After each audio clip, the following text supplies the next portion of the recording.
That's Cobbs in motion. It's Tagovailoa circling out of the pocket again and sprinting down the sideline. He's got Bunk in front of him and a touchdown. This is 365 Sports, powered by Sikkim365.com. In the Michigan territory, Stroud winds up, throws a deep ball sideline. Caught! Touchdown! Marvin Harrison Jr. 365 Sports is presented by IdealMRI.com. High-quality MRIs for $497 or less. IdealMRI.com. Your health is important, so is your budget. From the 30-yard line, Singleton with running room. And then he turns on the Jets past the 50-yard line. Stays in bounds. They will not catch up. Singleton all the way. 365 Sports is also brought to you by Texas Farm Bureau Insurance, protecting Texans since 1952. McCarthy under pressure, back shoulder throw, caught. Cornelius Johnson breaking it, still on his feet. Cornelius Johnson sprinting. Touchdown Michigan, 69 yards. Have you subscribed to our YouTube channel? Search 365 Sports on YouTube. Brought to you by TFNB, your bank for life. If you're Tulane. Pratt gonna take out his do-it-yourself kit and picks up the first down. 365 Sports is turbocharged by Unite Private Networks. Find out more at uniteprivatenetworks.com. And that's picked off. Roadrunners have it. Need some blocks, and this could be 6. The blocks are made inside the 10, the 5, touchdown. D'Adrian Taylor. Now here's Paul Catalina and Craig Smoak. Welcome in 365 Sports. It's Friday. And then I don't get to see this guy for a week. He's going on vacation. Man. So drink him in while you can. Yeah, no, enjoy me while I last. But no, in all seriousness, yeah, final day before vacation. It's been a long time coming. We've had little spot days here and there, you know, for like little holiday weekends and all that. But I haven't had the full meal deal of like the entire week off. So that is arriving here in about 3 hours. And I cannot wait to just unplug for a little while. But very thankful that this week brought what it has, and whatever the next 3 hours brings, I'm looking forward to that as well, because it has been a very fun final week. And I'm just glad that, you know, I didn't like pop up on Monday and just check in, and all of a sudden, you know, all the stuff that we've been talking about for the last 2 days had popped off. I'm glad that it did that while I was here. And then, you know, whatever happens while I'm gone, I'll be able to save all that up and talk about it, you know, and who knows what that might be. But we got enough on our plates right now to not worry about so much after today. Yeah, absolutely. So we got a loaded show today. A lot of guests. 3:30, our friend Pat Crakes, former Fox Sports Senior VP of Programming, on where he thinks the Pac-12 went wrong, like what can be done to, you know, to stop it if you're the Pac-12, which I keep trying to do math in my head, and it's really hard for me to figure what they're going to do. Like how, if you didn't have a deal Monday, that here on Friday, you've got a better situation. Yeah, I mean, there's obviously a lot going on that we'll run down, a lot of expansion discussion, and, you know, they had their meeting last night, and the Big 12 is remaining proactive, but now also I think kind of just sitting back, admiring their own work and seeing what comes from that. But I am also curious to talk to Patrick. Like I was reading earlier about the CW and how they're going to have racing, you know, and they're going to have that this fall, and that could be a part of, you know, hey, you have racing in the afternoon or evening, and then it's paired with your your ACC game. And then you've also got Live Golf that will be intermingled in there. And I don't know their schedule like the back of my hand by any means, but I was just reading the part about like their racing coverage and what that will add, and how it just shows you of the move that they're making to be kind of a sports entity in so many ways. And so I am curious to hear what he has to say about how the Pac could fit in, if there's still room to fit in. And the one thing I definitely want to ask him is, can you please explain to me, because I've wondered about this all along, and we've had like some people kind of explain it, and you go, all right, well, I guess that makes sense. And then you think about it some more and it still doesn't quite make sense. But the whole let's negotiate our TV deal and then add schools after the fact and then do our grant, like the whole order of things. I want to get some clarification on just making some sense of all of that, because it sounds good, I guess, until, a school decides to leave, and it's like, but you're still saying you're going to do it the same way you've been talking about for the last year, and that's amounted to nothing. So the Big Ten added USC and UCLA while they were essentially negotiating the deal, so it was in the middle of it. So why why can't there be a Venn diagram of that? Right, those three things can all happen at the same time or around the same time. All right, so the Pac-12 met last night. And this is the statement that they released. The Pac-12 is comprised of world-leading universities and athletic programs who share a commitment to developing the next generation of leaders, supporting student-athletes' academic and athletic excellence, and broad-based athletic success. We remain committed to our shared values and to continuing to invest in our student-athletes. Today's decision by the University of Colorado has done nothing to disrupt that commitment. We are focused on concluding our media rights deal and securing our continued success and growth. Immediately following the conclusion of our media rights deal, we will embrace expansion opportunities and bring new fans, markets, and excitement and value to the Pac-12.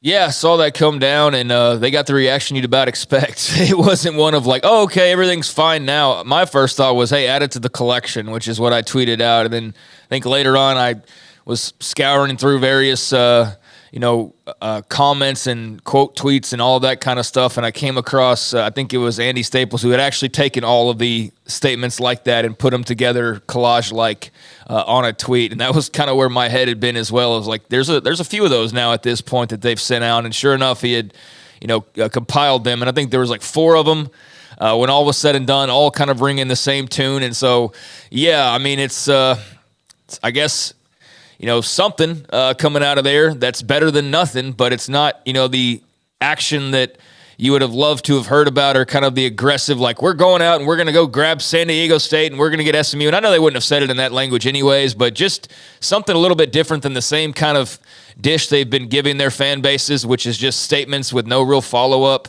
So, maybe this one's different. I tend to give the benefit of the doubt. And, I don't think really to a fault here, because, nothing's going to happen if it doesn't work out that way, other than on their end, stuff will happen. But, at the same time, I know it's harder for people to keep giving them the benefit of the doubt. So is this a statement that leads to something and a course of action, or is this just another one to add to the collection, so to speak? And then, 2-3 months down the line, there's another statement. I don't know. I don't know that they know. I don't think their fans know for sure. And we all eagerly await to see what their move or their, next, I guess, play is going to be in this whole saga. Yeah, absolutely. So here are just kind of a rundown of things being reported today. According to sources, ESPN, Dennis Dodd, a lot of people have said this, that the Big 12 is interested in one more school, bringing them to 14. So there would be 14 this year, 14 next year, and kind of roll in with that. 14 seems to be our best number. Now that we're at 13, who's going to make a move to start having a conversation with us was the general discussion today. We talked about a lot of different schools, but it's more about, hey, we've room for one more, and who wants to be the first to really want to be a part of the Big 12 now and join us. I believe that to a point. That's propaganda. Buddy. Yeah, because honestly, if you say we're only taking one, and 3 schools call you and say we're in and we'll take the deal, you're not going to be like, well, sorry, Oregon, but Arizona State called us 5 minutes ago and they got the deal. Yeah, I don't know if that would be considered propaganda, I guess, but it's definitely that's just floating something out to create urgency. That's all it is. Yeah, that is. The McRib is offered now. Yeah, right. Like, come get your McRib now before it's gone. And that's that kind of advertising there. That's exactly how I read it. I read it as, hey, if you want on the bus, the flight, the whatever to greener pastures, you better jump on now while you can, and don't be the last one standing there to turn off the lights, because you'll be by your lonesome. So yeah, that's exactly how I read that, because of course, if Oregon and Washington, and the fact that we're even entertaining that idea, and I don't mean like deeply entertaining, because that still feels like just such a a dream scenario and just really not that realistic throughout this entire process. But hey, at this point, like, who the heck knows? But if you want to dial up the pressure on them or on anybody else, like, that's the way to do it. Let them know, like, there's not unlimited seating. We're not going to be a 20-team conference. Like, if you want on here, you better try to grab a spot while you can. And, I definitely think that's ramping up the pressure. But to the point about the one-team thing, yeah, if Oregon and Washington were to give you a call and say, hey, we are both interested and we both want to come on board, well, you're not going to say no to either one of those schools. So you will make exceptions for the one there. But I do think if you already know that that's not a possibility and maybe your pool that you're trying to pull from is a little bit more limited, like, let's say that's really intended for like a specific school to try and make a move, like in Arizona or something like that, I can see where that's coming from, because I don't think it's a situation where, if you had more than one, you're going to say, no, we've got to be at 14. So definitely ramping up the pressure on whoever that was intended for, which could be multiple parties and probably is. And I'm sure they know that too. So the game of, chess continues on as far as the PAC and the Big 12 now and those remaining schools and what they decide to do. We know they're not all on board. Oregon State, I don't know if you saw their message that they put out of, their statement of, sticking with the Pac-12 and Pac-12 unity and, all those types of things. And, of course, they got about the response you would expect, which is, well, of course you're saying that you don't have any other options. You're not like one of the hunted. You're not one of those that's at the top of the list. And I don't say that disparagingly about the Beavers, because there's Big 12 schools like Baylor or K-State or, Iowa State. We could go on that would be in the same boat if the shoes were reversed. So that's just unfortunate for Oregon State, but they've got to do what they've got to do. And they've been there. Yeah, and they've all been there. Yeah, they've twice. They have been there before on a couple of occasions, so they know that feeling. And so, of course, they're loyal to the Big 12, right, until they're not, or until the Big 12's not. So that was no surprise from Oregon State. And there's other stuff that's trickled out, but that was interesting to see the Big 12 kind of ratcheting up that pressure. Yeah, absolutely, and. I think that is. I'm going to call that the McRib doctrine of advertising. Fair. Get your McRib now before it's gone. What if all your friends get one and you missed out on while supplies last, on chewy barbecue-y goodness? Whatever that is. I don't even want to think about what it is, really. Let's just pretend it's great rib meat and lovely barbecue sauce on bread. Plenty of people don't have all their functional arteries. Yes. It's fine. But no, here was my favorite realignment headline of the weekend. The ACC has continued to look at possible expansion, according to Jim Phillips. The ACC has been and remains highly engaged in looking at anything that makes us a better and stronger conference, Phillips told ESPN. We've spent considerable time in expansion to see if there is anything that fits. We have a tremendous group of institutions, but if there is something that made us better, we would absolutely be open to it, which is the best way to answer that question, especially considering that I don't know who that would be. Like, UConn makes more sense for them than it does the Big 12 in my mind. USF would make a little bit of sense for them, but Memphis, if Memphis, kind of that gets a little bit on the fringe of where they are. But, I know that there's the ACC Pac-12 scheduling alliance that could maybe happen down the line, but you're not going to add if, 3 teams go to the Big 12, say, and there's 6 teams sitting there left in the Pac-12. You're not going to go, if you're the ACC, and add Oregon and Washington, because they're not going to really want to do that, because it's like unless they really had to, for USC and UCLA, at least for the Big Ten and those teams, they can stop in the middle on those Olympic sports and non-revenue sports trips. So if you've got to go to Happy Valley, you can at least stop at Wisconsin on the way back. I don't know if it works the same way if you're the ACC and trying to grab a Pac team. Yeah, I mean, I don't know what their strategy would be like on who they would go, and I don't think that we're talking poaching here. I think we're talking about sitting back and seeing what could, be available now that maybe wasn't before. And, I don't have a good idea. Chat, what's up, Chat? Should have said that earlier. But, Chat, you can speculate and let us know what you think about what the ACC's tactic might be here. But, on the surface, I just read that of, like, being ready like they should be, being ready like, Brett Yormark in the Big 12 were being ready like the SEC was when Oklahoma and Texas gave them that phone call, being ready like the Big Ten was when USC and UCLA gave them that phone call. So, yeah, I think it's all about staying ready, whether you're the conference or whether you're the university at this point.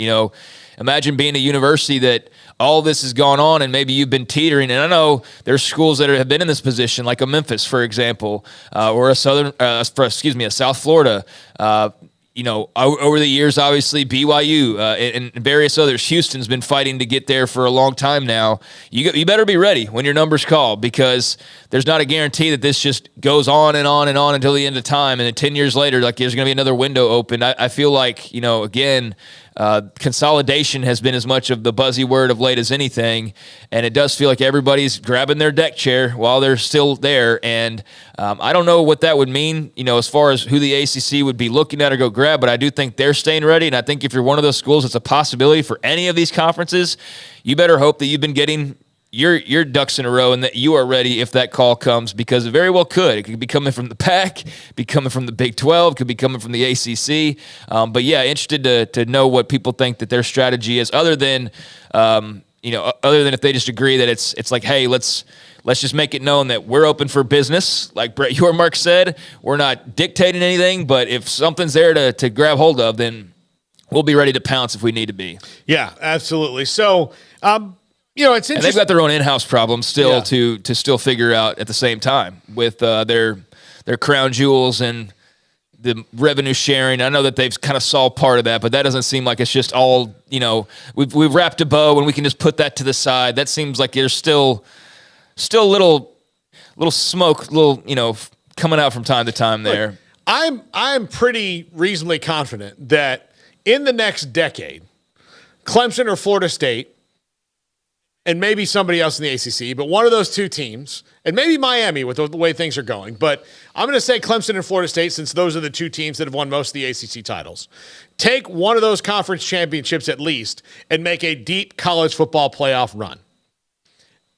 Whether they win a title or not is really hard to say or do, especially since we don't know how the 12-team playoff is going to go.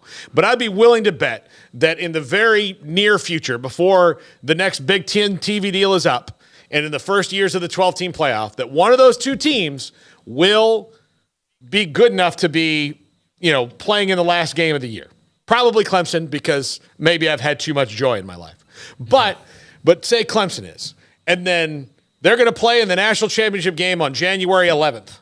And then they're going to wake up on January 12th, and they're going to get a check that's $40 million less than Rutgers, who didn't even try. Right. So it has nothing to do with Rutgers. Like, they're not mad at Rutgers. Rutgers is in a great situation, but they're like, how did we get in this spot where this team with this university, who is not going to put forth the same amount of resources that we are to this thing, and we are right now the best team in it, is making more money than us? Because it's just one of those things that they're just never going to be able to reconcile. That's where I think that the rubber's going to hit the road with the ACC. I mean, if Colorado's willing to leave we still don't know the money figure, do we? Because we know what the Big 12 is making. We still don't know what the PAC is going to make. So, that's, I guess, to still be speculated upon. But they were worried that much about exposure and a dollar figure that they're not even really all that sure about. And I can tell you right now, it's not $40 million. It's not the gulf that the ACC will probably have compared to the Big Ten or the SEC by the time they actually go to the table. So, yeah, I mean, if Colorado's saying, like, from exposure and a finance standpoint, like, this is enough to make us move right now, granted, it's a little different because they were there before, but, if you're talking down here a few years and it's $25, $30, $40 million difference, then, yeah, there's going to be people like, absolutely not going to keep doing this. Like, this is not, feasible, and this is not going to work. So yeah, that's inevitable. That's that whole bubble popping it seems like it's inevitable, but it's not a part of the equation right now per se, but it is something to monitor. And, especially when the commissioner's talking about keeping their eyes open or being active in realignment should they need to be. So yeah, we are not done with that story, I don't think, at all, and how it will probably impact some things probably years down the road, but not as far as we're thinking. Not all the way to the end of that contract before something pops off, I'm sure, because we've already seen the early rumblings from that. Yeah. All right. 2 $5 super chats from Chris. Chris, thank you very much.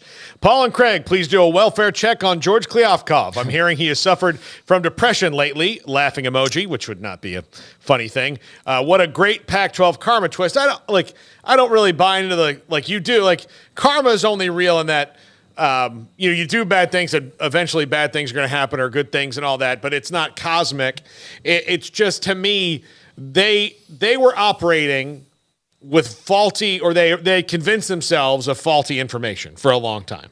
And, somebody, commented on a tweet thread I was on last night that said that George Kliavkoff, was the one who had kind of said, well, maybe UCLA is not going to go, thinking that the board was going to make them stay. And if he actually believed that, it was probably over in the first 9 seconds of that meeting. We were like, we would like to go to this physics professor who has a question about what all this means. And then he asked a question that was like day one stuff for athletic directors. And you're like, oh, well, this is not going to go my way. Mm-hmm. So, because all they cared about, like, are we still going to have money? And they're like, yeah, we're going to have money. Okay, fine. Do I need to worry about this? No. Then fine, let them go to the Big Ten. That's fine. And my department's going to be funded. I'm fine. That's all they cared about. And so there was that part of it. There was all these things along the line that they just didn't seemingly account for, that the rest of the world was asking them, like, well, what about this? And they're like, well, that's not a problem. Mm-hmm. We're different. They're like, that's no. I know that you think that's a problem, but it's not. And then it just happened. Yeah. I don't know how much is karma. I mean, I think, definitely there's a little bit of a whiplash effect, though, from the comments that were made, for going on so long, and then just the reality of the situation, slapping them back the way that it did this week, where, I've seen the coming to grips, or the coping of, well, Colorado's the worst team in the Pac-12, and you can spin it however you want to, but after all the stuff said over the last year, spare me with this somehow being a minor win. I mean, come on now. Like, look in the mirror and be honest with yourself. You can say Colorado sucks, you can say this or that, but don't act like this is somehow a minor win for the Pac-12. It's not in any way, shape, or form. It's not a win because San Diego State has a better athletic program, because there's obviously still value there with Colorado. So, it's not their fault the TV deal wasn't getting done. I just think that that's coping, and I guess that's understandable to some extent. But, yeah, I mean, he whether it was by the direction of his presidents or just his own actions, they fumbled the bag. They fumbled the ball. They fumbled both at various times, and did so a lot of the time with their chest kind of puffed out, or at least that's the way it was taken by a lot of people in Big 12 country I know, with a little bit of snootiness on top of it. And I think that obviously rubbed people the wrong way, and you get a lot of passionate fans who feel like they're being disrespected, and it gets a little bit ugly. And I think that's where a lot of that comes from, and just the interactions between fans on social media and whatnot. But yeah, I mean, I don't know what he could have done differently, but he didn't do the best of jobs here. That is absolutely 100% for sure. And how much is that on him or presidents or whatever? Doesn't really matter. He's the face of the conference, so it's all going to come back to him. And that's why he gets paid the big bucks, is to be the one that takes the credit when things are great or shares it, and then be the one that takes the blame when things don't go so well. And this week things haven't gone very well. They really haven't gone that well since last Friday, when the ball really got rolling out of Boulder. And, there was those initial feelers that, like, something may be wrong. And sure enough, here we are a week later, and there's already been a team in Colorado having moved, and now here they are scrambling. So, yeah, I saw a comment earlier from John Wilner, and I guess, I don't know if he was on Feinbaum or something. I think he must have been. He said the consensus is there is a deal out there still for the Pac-12 that's comparable in valuation to the Big 12's, but not the same in exposure. I think it will be a combination of streaming and linear. So, that was one report. Credit to John, but I just feel like we've heard that 100,000 times at this stage. And, if they've got a deal, it'd probably be in their best interest to go ahead and try to close that bad boy as quickly as possible and make some moves. From a PR standpoint, I don't know how much they recover, and I don't know how much that matters in the long run. But, yeah, it's been a bad look, and he's at the center of it. Yeah, absolutely. All right, when we come back, Pat Crakes, former Fox Senior VP of Programming. Just wanted to get another perspective. We had Jim Williams on yesterday. That was great. Mm-hmm. But Pat's been he's also been in those rooms here with these guys. And he, talking these kind of deals in the past. Want to see what he thinks is going to happen now that they're at 9 schools and possibly 11. Like if they added SMU and San Diego State, or if they lose another and they'd be back at 10. I don't know. Who knows what's going to happen? Pat Crakes can give us some insight on where he sees everything falling. This is 365 Sports. Allen Samuels, Dodge, Chrysler, Jeep, Ram, Fiat. How crazy is this? 2023 Jeep Gladiator Sport totals values of $4,000 plus 1.9% financing for 72 months. How crazy is that? Or the 2023 Jeep Compass, get 10% below MSRP. That's right, these deals are hot just like our summer days in Texas. Remember, first responders get another $500 in savings.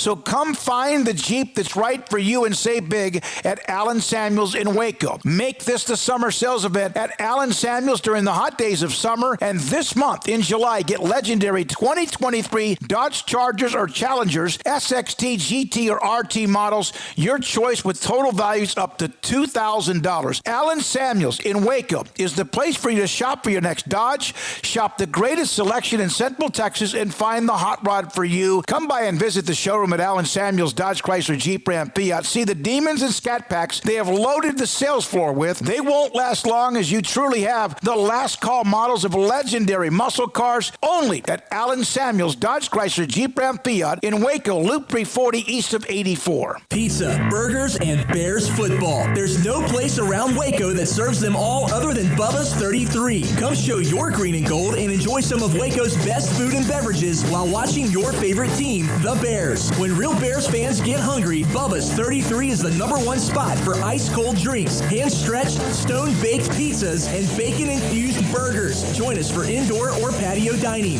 Bubba's 33, Waco's restaurant and proud supporter of Baylor Bears football. Sick 'em, Bears. One size fits all. That may be all right for an adjustable belt or cheap sunglasses, but when it comes to your financial needs, no one wants a one-size-fits-all strategy. Ben Erlinson, your Edward Jones financial advisor, knows that his most important goals are yours. That's why he takes the time to understand your needs, knowing you. That's how Edward Jones makes sense of investing. Ben Erlinson, 100 North 6th Street in Waco, 254-759-8533. Edward Jones, member SIPC. Riverbend Liquor and Wine, Lakeshore Drive, North 19th Street, right behind the bank, is a hidden gem in Waco. If you're a fan of bourbon, especially local Texas bourbons, that's where you gotta go. Balcones, TX, Devil's River, whatever it is, they've got it. Riverbend Liquor and Wine, plus the best selection of craft beers in Waco, seasonally churned out throughout the year. Whether it's spring, summer, fall, or winter, Riverbend Liquor and Wine, best selection of craft beers, a speedy drive-through window, and excellent customer service. Find out more on Instagram or just go by and see them. Lakeshore Drive at North 19th Street behind the bank. Waco Custom Marketplace is your hometown grocery store with a full-service butcher shop and bakery. Hi, this is David Smoak. The butcher shop can take your customized orders for seafood, pork, and poultry and custom cut your favorite steaks from bacon wrap fillets to T-bone to bone-in ribeyes. Cut specifically the way you want. They have Norwegian salmon fillets, catfish fillets, sliced ham or turkey and lunch meat, variety of cheese available, and several options of sausage links. Fresh chicken breast or whole chickens, sliced bacon, pork chops, ground beef, marinated beef, and chicken fajitas, and always large briskets available, plus fresh vegetables. So the great product, customer service, and family tradition of the Bauer family continues at Waco Custom Marketplace, open Monday through Saturday. A full-service butcher shop and bakery available. Waco Custom Marketplace, 425 Lake Air Drive in Waco, or WacoCustomMarketplace.com.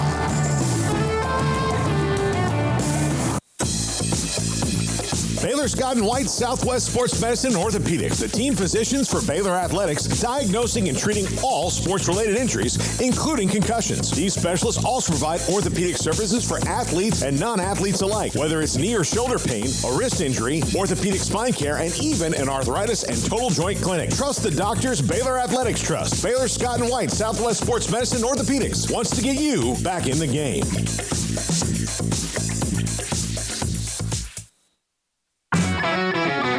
This is 365 Sports. The 3 o'clock hour is sponsored by Waco Custom Marketplace. Meats, sweets, Texas treats, and a cut above the rest. 425 Lake Air Drive, Waco. Taking time out of what is a very low-stress situation, moving his daughter into a college dorm or apartment in Lawrence, Kansas. Pat Crakes joins us now. Pat, thanks so much for taking time out and hopping on the show. I know that move-in is kind of like a DEFCON 2 situation all the time, so I appreciate you breaking away and talking to us today. Yeah, it's actually move out to the adult apartment. Because she good. got a job with the medical system she wanted. So we're not moving in. She graduated in May. But yeah, it's still, it's a lot of work, and everybody expects me for some reason to pick everything up and lift everything up. So that's fun for me.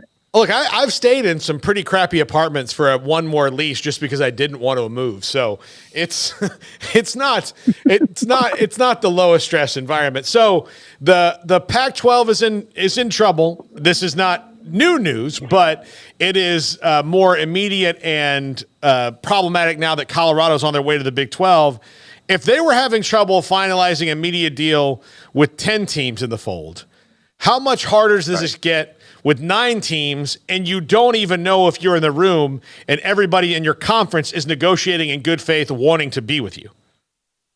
Well, it doesn't get easier, right? But it's a little hard to kind of see how it could get much harder. The one thing the 9 schools have going for them is a lot of the value inside that conference is driven outside of Colorado. Mm-hmm. And there's lots of schools that are a decent fit to replace them. But, there's no way to say that this is good.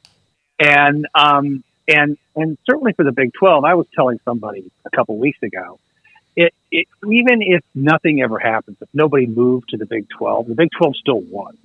Because there's a brand perception, there's an energy level perception, there's just a landscape kind of, the way they're presenting themselves. They're on offense, they're growing, they're vibrant, they've got the right kind of advisors, they've got the right leader.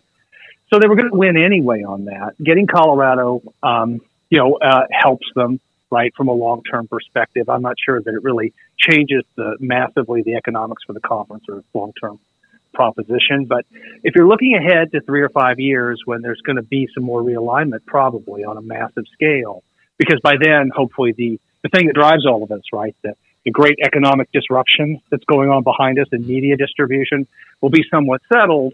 There'll be another round of realignment. Having your conference together or more teams is a good thing, and I think that's what Brett's looking at. And I think the Pac-12 has to look about that too. I mean, they really need to go on offense and take a look at trying to figure out a way to keep themselves together in some formation, so that on the other side, they have the college football playoff expansion. There's that chip to play. There's a place for them as a group of schools to kind of negotiate how the landscape's going to look outside of the Big Ten and the SEC. Like you said, this isn't necessarily a game changer in terms of like the program itself that's coming in, but how do you view this from Colorado's side? I mean, when you heard the news and it was official, despite all of the rumors for months and months, when you heard they were actually making the move, what was your initial reaction, and how do you view that from the decision that they decided to make here? Well, I have for a long time, right? So for the past year, there's just been so many rumors and sources and confirms and things that didn't pan out, right? But my opinion about Colorado is that there seems to be something just about the way they felt about this. There's something very Colorado about this. There's something unique to their relationship with the conference and the people that led it that drove this. And they just kind of decided they had enough and they left. The other schools are tied together a little more closely historically, and I'm still, there's all sorts of details, guys, about this move. They're going to get $31 million.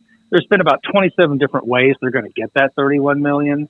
I don't necessarily discount any of those ways, and I just don't believe that I know exactly what the composition of how those economics come together. Then there's anybody else who joins and how their economics come together. I mean, somebody tried to present to me the idea that Fox and ESPN would be on the hook for an open amount of Power 5 schools, to which I just thought that was, hilarious. Right? So, you add $250 million worth of costs with, 9, 10 schools join. Why doesn't the Big 12 just absorb the Pac-12 then?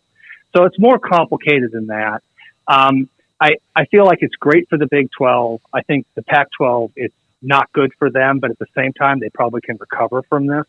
But they're going to have to actually show some cards, and they're going to have to make some moves, because it's time for them to kind of show that they're making progress, or they're going to risk somebody getting scared and making maybe a mistake or doing something that happens out of panic, which is never good, and that could end up with a windfall for somebody else at their expense. That's a lot greater than Colorado. For months, the Pac-12 has been saying the media deal, grant of rights, expansion in that order. Why can't those live in a Venn diagram where they happen almost at the same time? Well, they could be, right? So one of the things about, you have to give the Pac-12 a little bit of credit, is that they've kept everything quiet. Now, maybe there's nothing to keep quiet, right? It's not my understanding that that's true, guys. But that doesn't mean my understanding is 100% correct, right? So it could very well be that the partners that have talked to them said, look, we're going to expand, we're going to do, so this is going to happen 1, 2, 3, but it's going to happen very quickly. There could be a reason why they've held, why maybe somebody doesn't want to consummate the deal. There could be some people that there's still some small stickling points. I mean, we don't know that they won't do that altogether. And we also don't know what's going to happen now. I have to believe that that's some kind of impact in some way, unless they were standing on something that was really good and they just don't, it's going to work out for them. That they know that, we don't know that. I don't really, buy that, but you do have to present yourself all the possibilities, right? Mm-hmm. So I don't know that they have to, that they're not doing that. I think that if you're looking at partnering with them as a media company or a distributor of some type, you have to assume that there was going to be some kind of expansion, and there had to be some kind of conversation about that. I just can't believe nobody brought that wasn't a conversation. So I just don't know how much it's going to impact the people they probably are talking to. What I think it does do is it probably brings down them closer to the lower range of what their value was.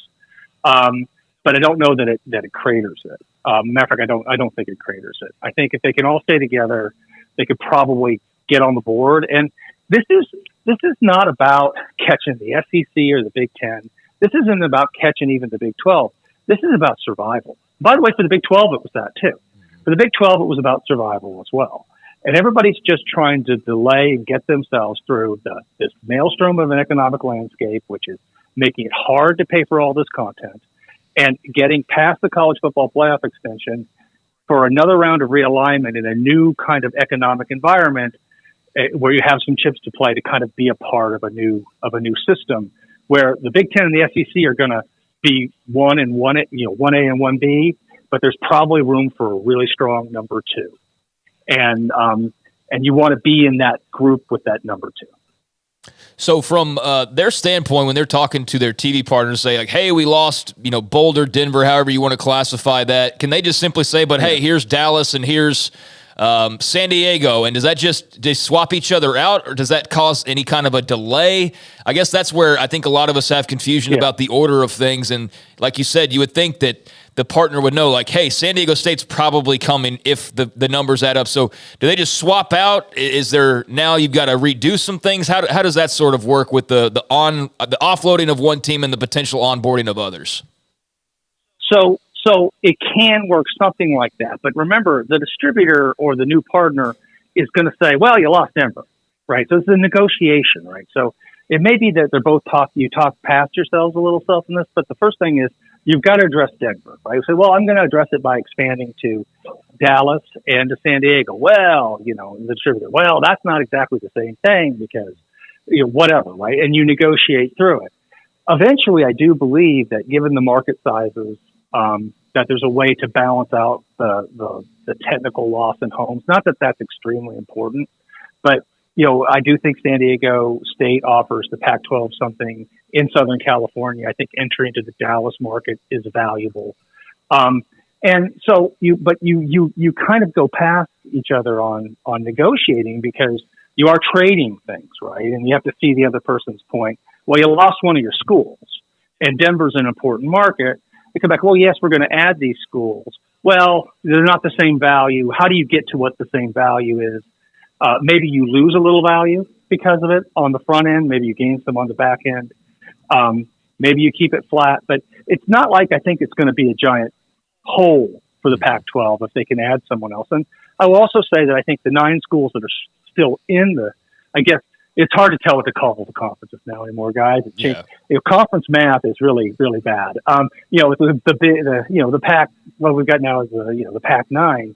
The Pac-9, a lot of the value in the Pac-9, most of the value that came from the Pac-9 is still there, right? It's like it's not like there's a radical shift in value for with Colorado leaving. It's a disruption. It changes a little bit. You can add something back, but the core value of that conference, if it stays together, right, which I think it will, was always there, because the schools that really drive that value in the markets it wasn't Colorado and it wasn't Denver. So where did the Pac-12 start to veer off the road here that got them to this point? Well, I think the big difference is that when Brett came in and became commissioner, he kind of recognized and felt that he was in a crisis situation. And his agents at Endeavor, Karen Brodkin and Stewart Mandel, confirmed that for him. And so they said, let's treat it like a crisis. Karen, I know Karen and Hillary, they understand this whole economic disruption background thing. And they said, look, you got to lock down the folks you got, because you need to get on the other side of this. Some people are not going to get on the other side of this if they're not careful. This is about survival. So you need to go early to ESPN and Fox and say, look, we would like to do our deal now. And remember, everybody was telling them, hold off, because there's the streaming trillions out there from Amazon, because they want to collect these sports teams like baseball cards, these sports leagues like baseball cards. Throw that overboard. Let's survive with the partners we have.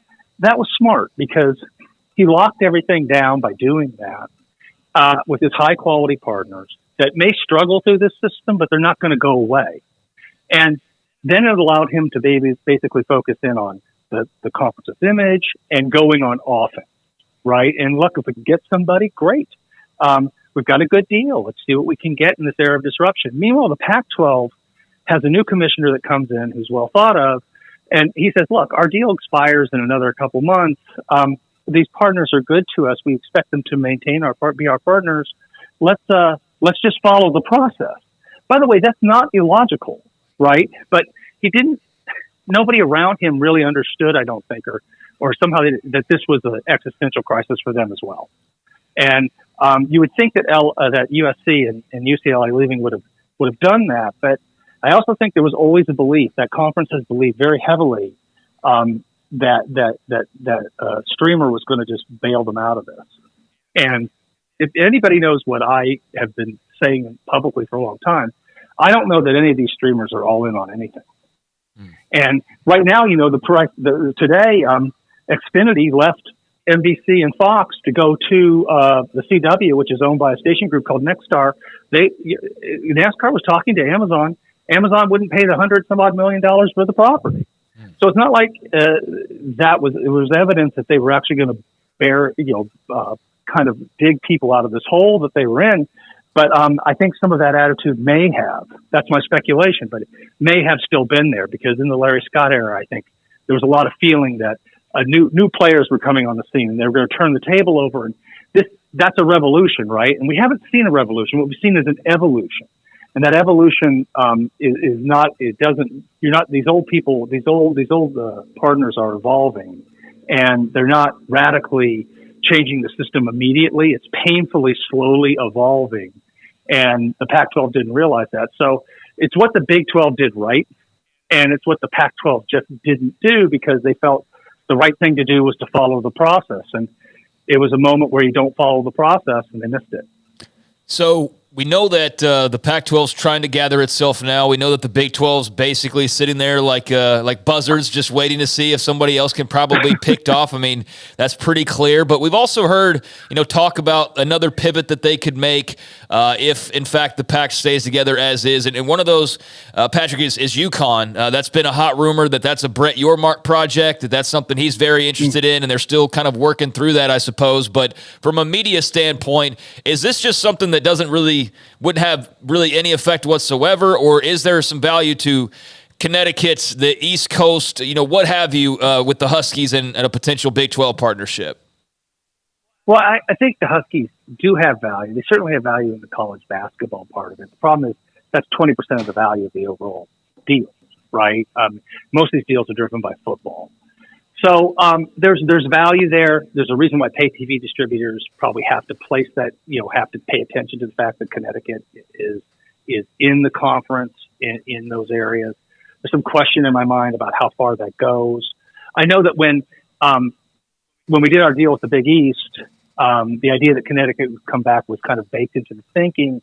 There was a process to think about that. And they definitely added value when they came back into the Big East, right, to play basketball.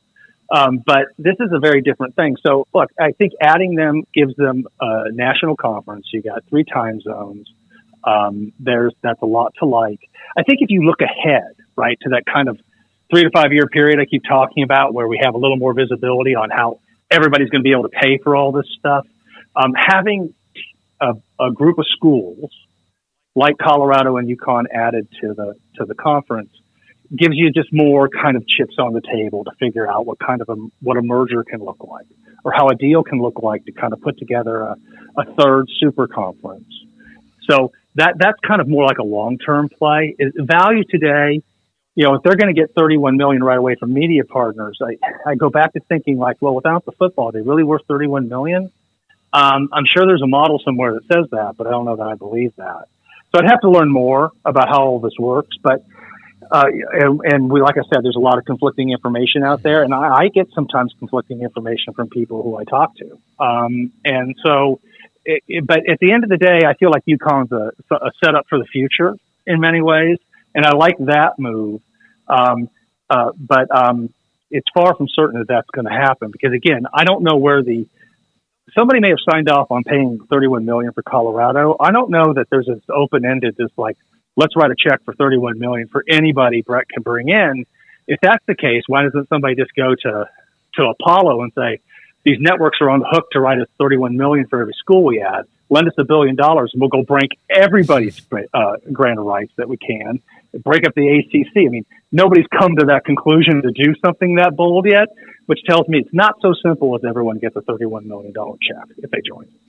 Pat Crakes, Crakes Media, former Senior VP of Programming at Fox Sports. Pat, thank you so much. Pro tip on moving. It's not a problem to just throw out stuff you haven't looked at in a long time.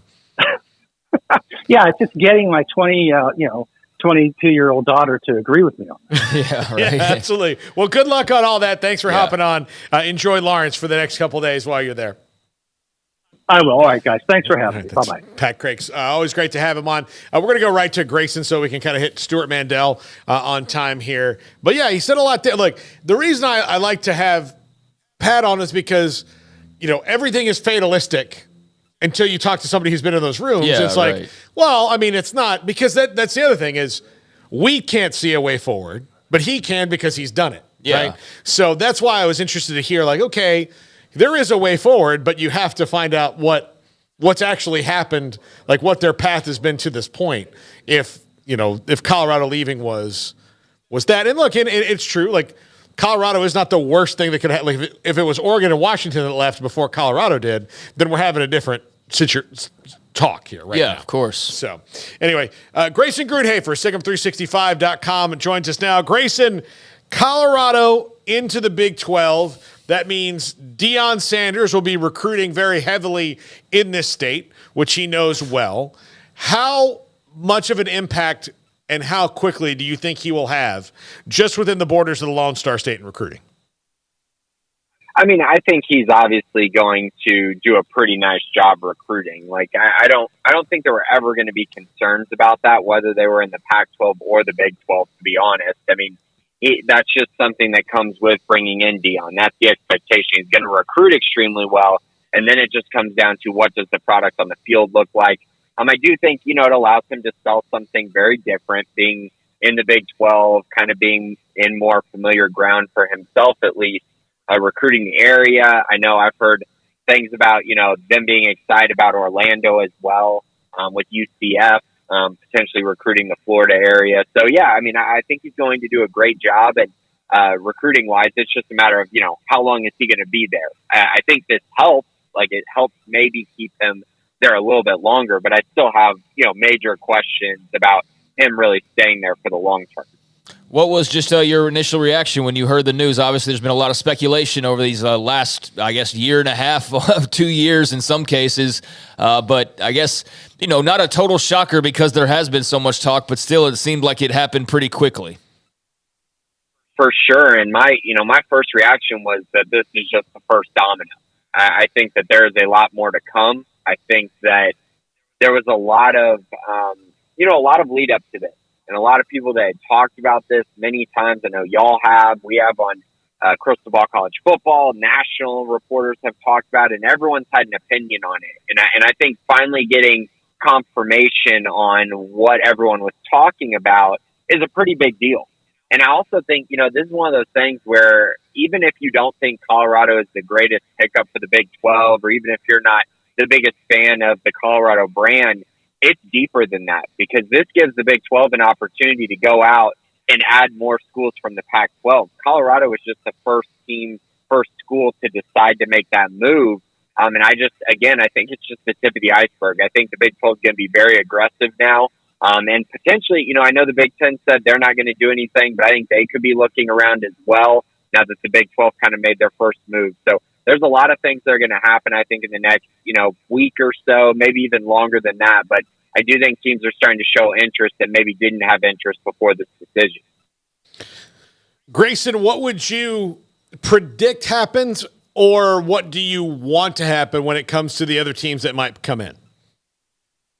Yeah, so I think prediction and want are very similar. I think the three schools that bring the most value and are the three schools that I think I've thought all along would be the best fits in the Big 12 for a variety of reasons, whether it's being a big brand or being, very good at sports or bringing in a lot of money, are Oregon, Washington, and Arizona. Those are the three schools that I think should be targeted the most heavily. Two of them in Oregon and Washington were two schools that they've had their eyes set on the Big 10 for a long time, but it just doesn't feel like there's a lot of traction there. And if there's no traction there, then eventually they're going to have to make a decision. And I think that decision will likely be to move to the Big 12. And I know there's some complications with that because, Fox is only allowing them to get 14 teams, whereas ESPN's allowing them to get 16, or at least that's what's been said. But I think at the end of the day, those networks will figure it out. And I do think there will be room in the Big 12 to get 16 teams. And I think those schools will be Oregon, Washington, Arizona. I think outside of that, you're looking at a couple teams that are kind of just sitting there, and I don't know what they're going to do. And I'm specifically looking at Utah and Arizona State. Are you just going to get left out? Are you going to be a part of this, Pac-6 Mountain West American type conference, or are they going to be able to find room somewhere as well? I'm just not so sure on that. So a lot of moving parts, but I do think that it's going to be very big for these, still schools in the Pac-9 to make a decision rather quickly. How often do you hear things like the conferences or realignment, for that matter, whether it be the uncertainty or just the moves that are being made themselves, brought up in talking to recruits? I mean, where is that on their radar compared to, the facilities or the NIL money or their relationships? Where does all that fall, if it even falls on the radar at all? When you're on the bad side of things, it gets brought up a whole lot more. So when the Big 12 was having their uncertainty, with Oklahoma and Texas leaving and just, no media deal, and just, I think people viewing the conference, as, I think when you lose schools like Oklahoma and Texas, especially for kids in the state, it makes you wonder, what is the Big 12 going to be like? even with the additions of these new schools. But I think now, there's security there. So I don't think that's as much of a question, but I'm sure it is now in the Pac-12, because I remember, a lot of kids had questions, especially a lot of the really talented kids, questions about, what was going to happen to Baylor, what was going to happen in the conference, what was going to happen to, the Big 12 in general. So I'm sure that those schools right now are having to really, really do everything they can to ease those concerns. And honestly, there's not much you can really say at this time because there's no media deal still. And it's been really over a year of promises that just have not happened. Grayson, when it comes to renewing the rivalry with Colorado, look, you're a Baylor grad, but I think, was Colorado in the league when you were at Baylor? They weren't, were they? They were not. I was actually a Texas fan when Colorado was in the league because my dad went to Texas. Okay, so you really just didn't like it. They had the crazy game against Texas in the Big 12 championship game that time.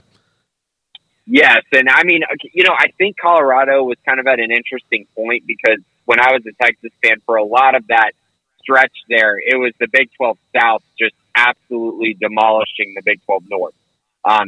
There was a stretch where it just was not very close. Nebraska was kind of on the downturn. Colorado was not playing at a very high level. I remember games in those Big 12 championships that were just complete routes, but there were a few that were close as well. But that was kind of my biggest memory, honestly, of Colorado. I didn't have a ton of, fond or endearing memories at all. I know that, growing up, my dad he's a big Pittsburgh Steelers fan. So, Cordell Stewart went to Colorado. So he was a name that I definitely remember. But outside of that, not so much about that Colorado program.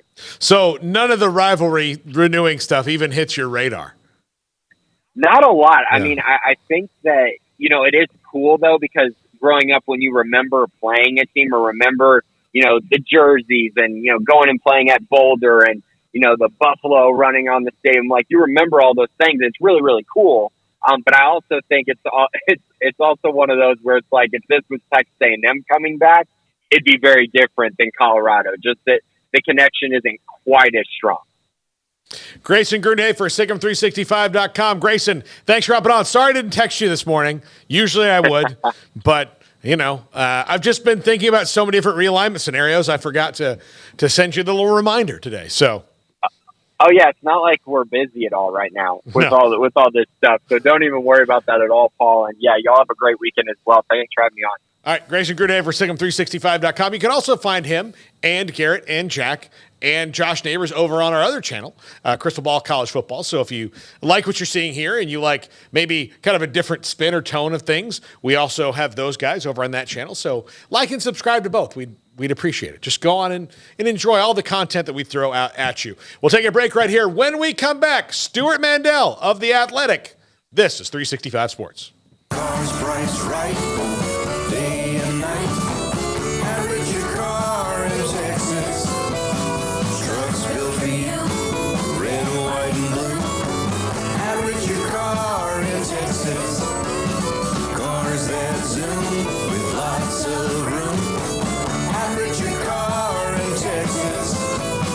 Count on us, a dealer to trust.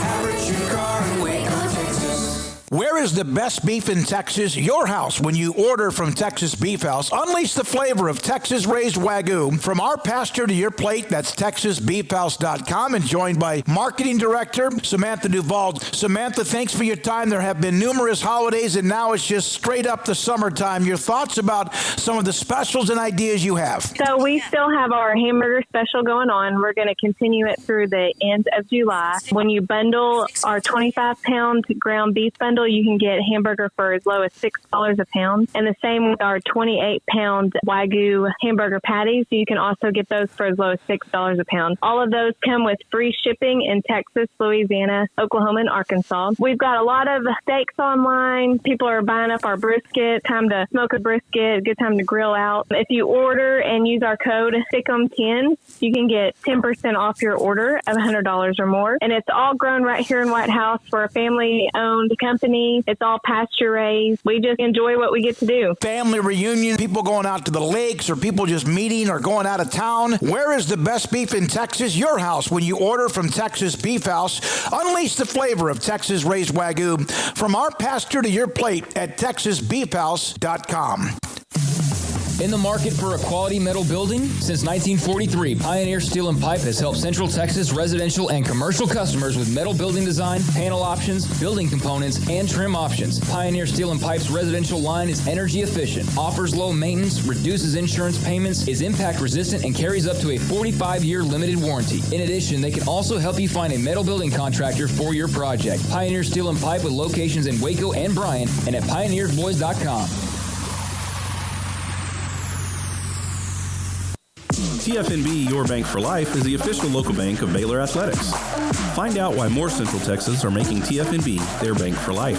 Sign up for our Edge checking and savings accounts to earn interest or cash back. With 5 convenient locations and an award-winning mobile app, banking has never been easier. TFNB Your Bank for Life. Member FDIC.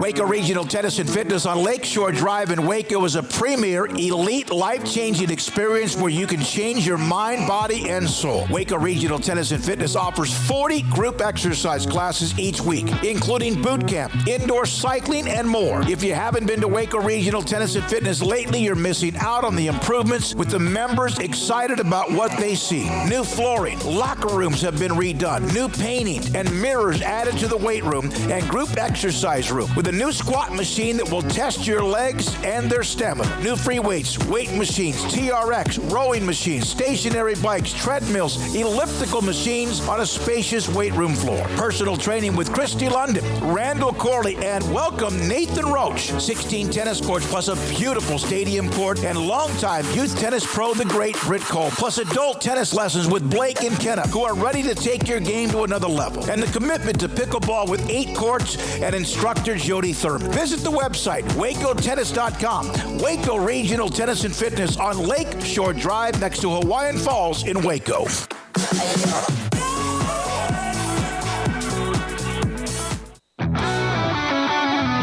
This is 365 Sports. Are you a Sikkim 365 super fan? Then try out our premium subscriptions at Sikkim365.com.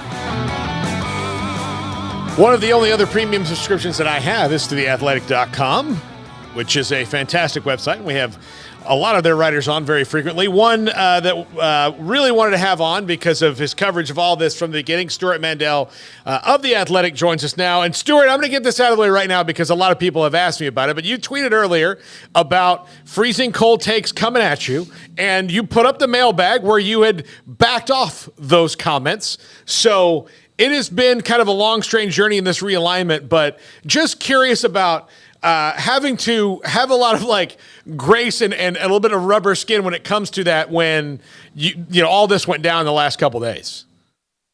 I mean, I don't have any problem ever admitting when I wrote something that turned out to be wrong. And, you know, you mentioned a tweet where I actually linked to a mailbag I wrote in November of last year, well before this Colorado thing. I mean, this all dates back to a story in the summer of 2021, right after OU Texas, where I crunched some TV data. And the mistake I made was trying to project, okay, based on this TV data, here's how much money they can expect to make. It was totally off base. It was totally wrong. So again, like acknowledge that in November, right after the Big 12 announced this deal. To your point, what's a little bit rough is then you have to go through all that all over again. Like it was cold take that day, and now it's being cold take all over again because of Colorado. But look, you know, some writers or get Bayless, like just dig in. If I got it wrong, I got it wrong. So this all went down, and like I was reading your column the other day about this and how the Pac-12 got here. When you were observing this, covering the Pac-12, when did you start to see the shift in where they had started to veer down the wrong path, where you mentioned in your article, this is the worst team in their league that they lost, and they couldn't even make them happy? I mean, they started to veer down the wrong path 2 years ago when they had a chance to take some Big 12 teams during that period of instability and decided they were good where they were at.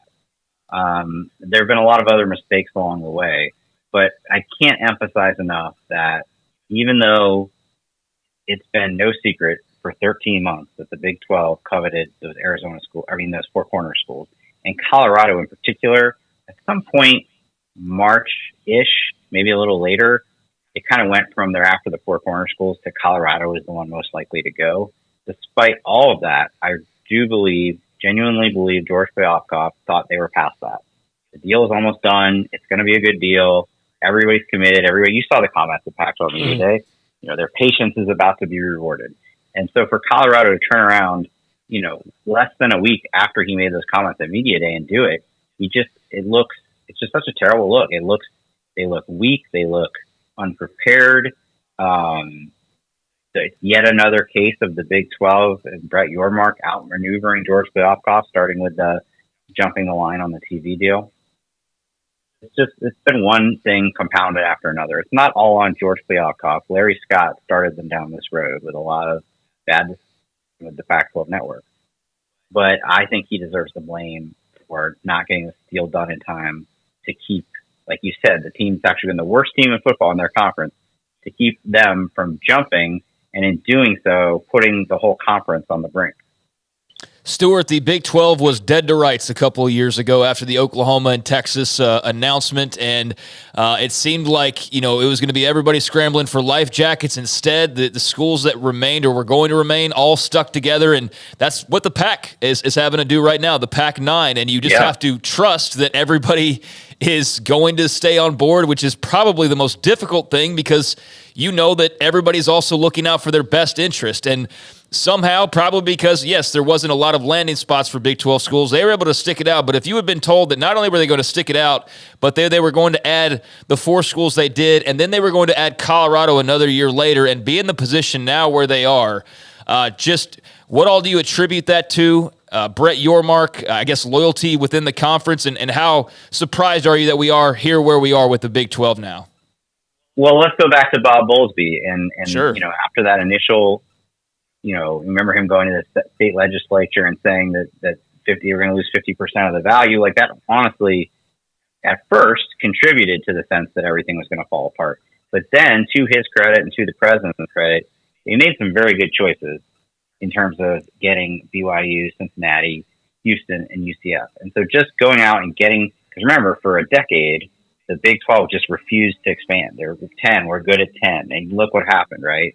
So they went big. They got those 4 schools. That helped bring stability. Then, right, the Big 12 current TV deal doesn't end until 2025. And Brett Yormark convinced ESPN and Fox to let them go ahead and renegotiate it in 2022. And that's the ultimate stability. We know what our TV future looks like. We're not in the place that the Pac-12 is, where they're in this, endless negotiations and nobody knows how much money they're going to make. And so I feel like the Pac-12 is almost doing everything that the Big 12 did in the exact opposite. They it's not the wrong instinct to go to the open market. In TV deals, you're generally going to get more money if there's more bidders. Unfortunately for them, they did it at like the worst possible time when ESPN and Disney are going through this kind of reining back in their spending. But the thing that's puzzling me the most right now is he just continues to be so adamant they have to get the TV deal done first, and then they'll talk about expansion. Mm-hmm. Obviously, that's not what the Big 12 did. They got their lineup so that they went to ESPN and Fox. They knew those partners knew exactly which schools they're getting. And some of those schools, BYU is had an ESPN deal since they became an independent.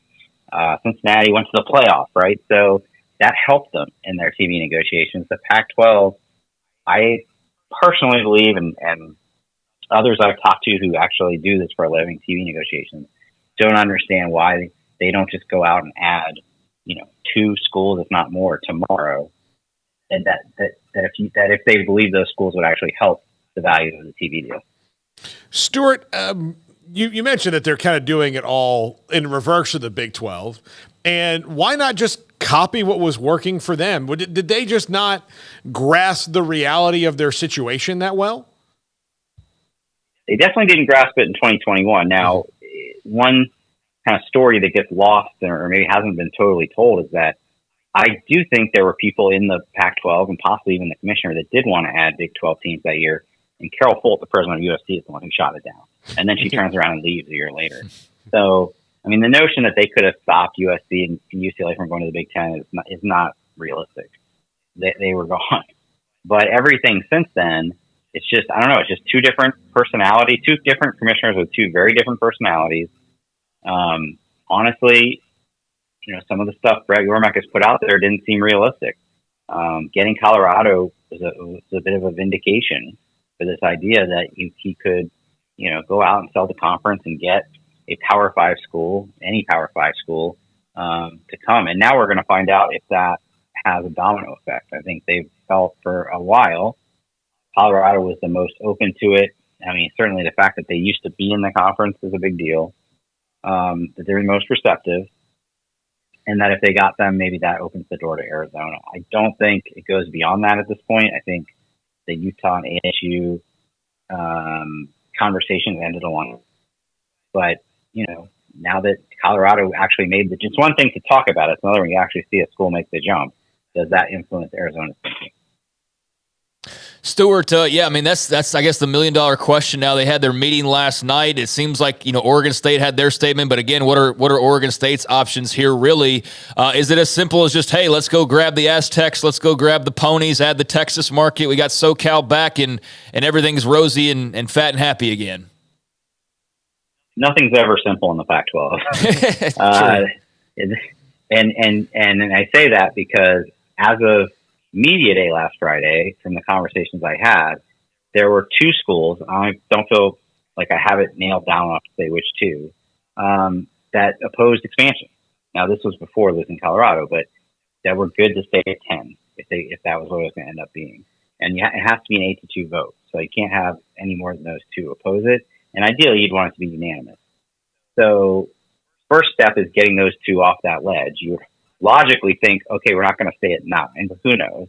And then which schools? And SMU and San Diego State have been the two most talked about, most logical. From an athletic standpoint, I mean, San Diego State in some ways you could argue is an upgrade from Colorado. They're just in the national championship game in basketball. They have had, you know, they've had a much better football program during this time. But it's not just about athletics, as you know. And these presidents, and I think Pac-12 presidents are the most ivory tower of any of them. And they might just say, San Diego State's not good enough school. Sorry. So hopefully common sense prevails for their sake, because they need to do what the Big 12 did. The Big 12 said could have just added 2, but they said, no, we're going to add even more because we don't want to go through this again where we'll leave and the conference might fall apart. So it'll be very interesting. There was a statement from the Pac-12 after their meetings last night that again reiterated the sequence is media deal, then expansion. That doesn't mean it wouldn't, no, maybe it happens within hours. I don't know, but that continues to be their stance.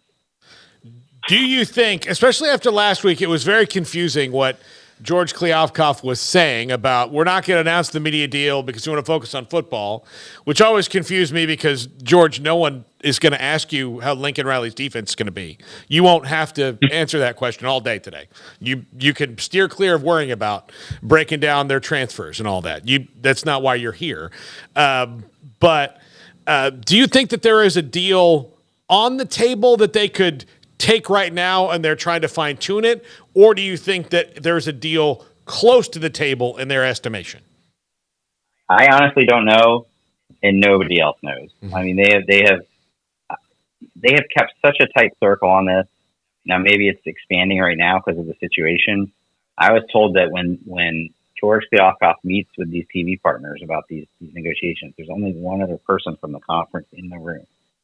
Yeah, there have been times I've asked ADs and they just say, nobody's told us. We don't know. So, you know, look at the fact that if let's say it's days or weeks away, you would think somebody somewhere would know, oh, ESPN's a part of it or NBC's a part of it or so on and so forth. Nobody's got anything. Now, maybe I'll look like an idiot again. Somebody will report in the next hour that this network and this network, but I don't know. I mean, they just keep saying a couple weeks away, but they've been saying a couple weeks away since March. I mean, at this point though, I feel like there's a bit of a race against time. Like Arizona's president in particular, from what I've been told, has been probably the most patient of anybody, and has been an advocate of, let's wait longer and see what other offers we might get.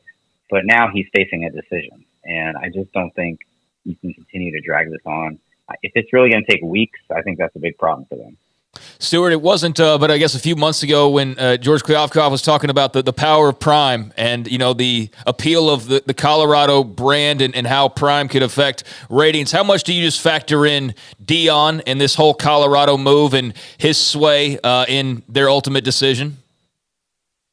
Well, there's no question that Deion, being a Texas guy, would rather be in the Big 12. He's never come out and said that.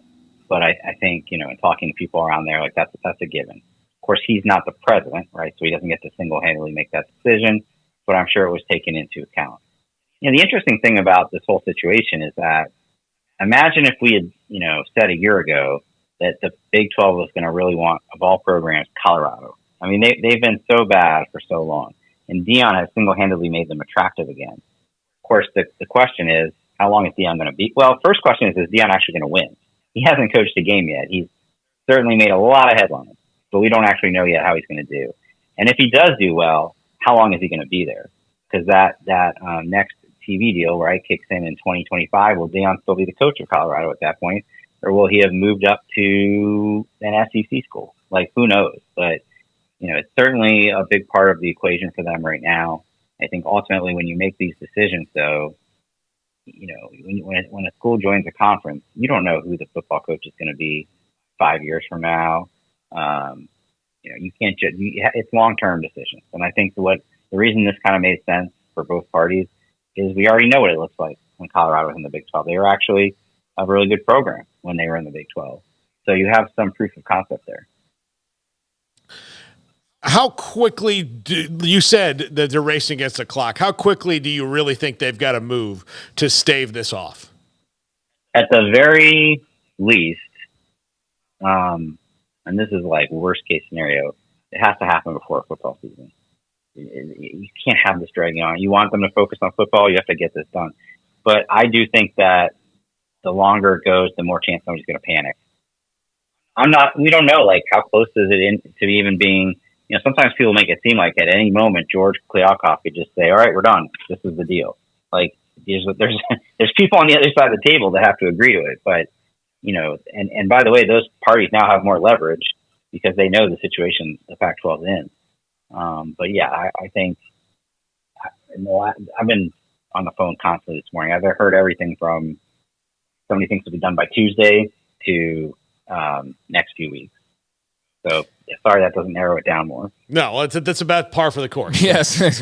Yeah. It's close. It's close, I think is what we always say here. Yeah, it's close. So just, Stewart, what was there's obviously been this battle, these battle lines were drawn, and that's been the case over the last few months on social media, and you've seen it all, you've experienced it all. You talked about how the freezing cold takes and all of that, but just what do you kind of make? Is this just all a result of survival mode for everybody and kind of seeing the writing on the wall with college football, TV slots, and the way things are shaping up moving forward? I mean, obviously there was the wild card that affected everything with the streaming side of things not being just a money mill for everybody, just spending extravagantly on anything and everything, and that's hurt the Pac to some extent. But is this just a byproduct of the whole, I guess, evolving landscape of college athletics, college football broadcast in some ways?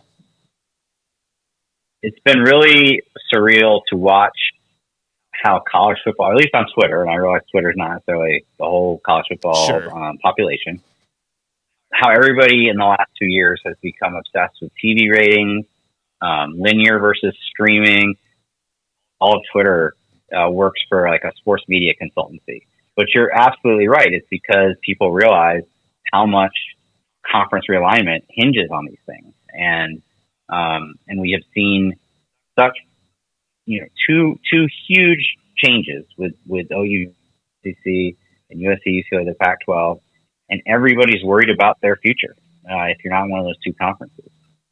So, you combine that with this is all happening at a time when the way we watch games is changing overnight. I mean, there's an NFL playoff game this coming year on Peacock, right? When did Peacock launch? When did we even know what that existed? I feel like it was like maybe last year or 2 years ago. It's changing that rapidly. So I think I totally understand if you're a fan, you're trying to wrap your head around all this, that you're suddenly becoming way more versed in streaming services and the economics of the business and all that. I'm still trying to figure it all out myself. It's a very unusual time. This season, by the way, will be a little bit of a peek into it, right? You're going to need Peacock if you want to watch certain Big Ten games, including a pretty good one early in the season.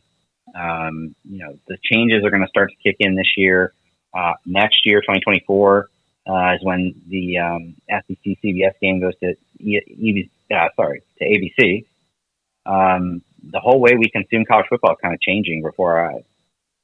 Final thing from me, and I think from all of us here, if you would, and I know this is kind of just loose fantasy booking prediction, but based on all the things you've heard from your sources and just kind of eyeing the landscape and sort of knowing the way that the table's set at the moment, what do you think is the most realistic, positive outcome that the PAC can pull off moving forward? And what do you think also is the most realistic path that the Big 12 can pull off as far as all of these movements here over these, here in this near future? What do you think is the most ideal outcome that's realistic for either side?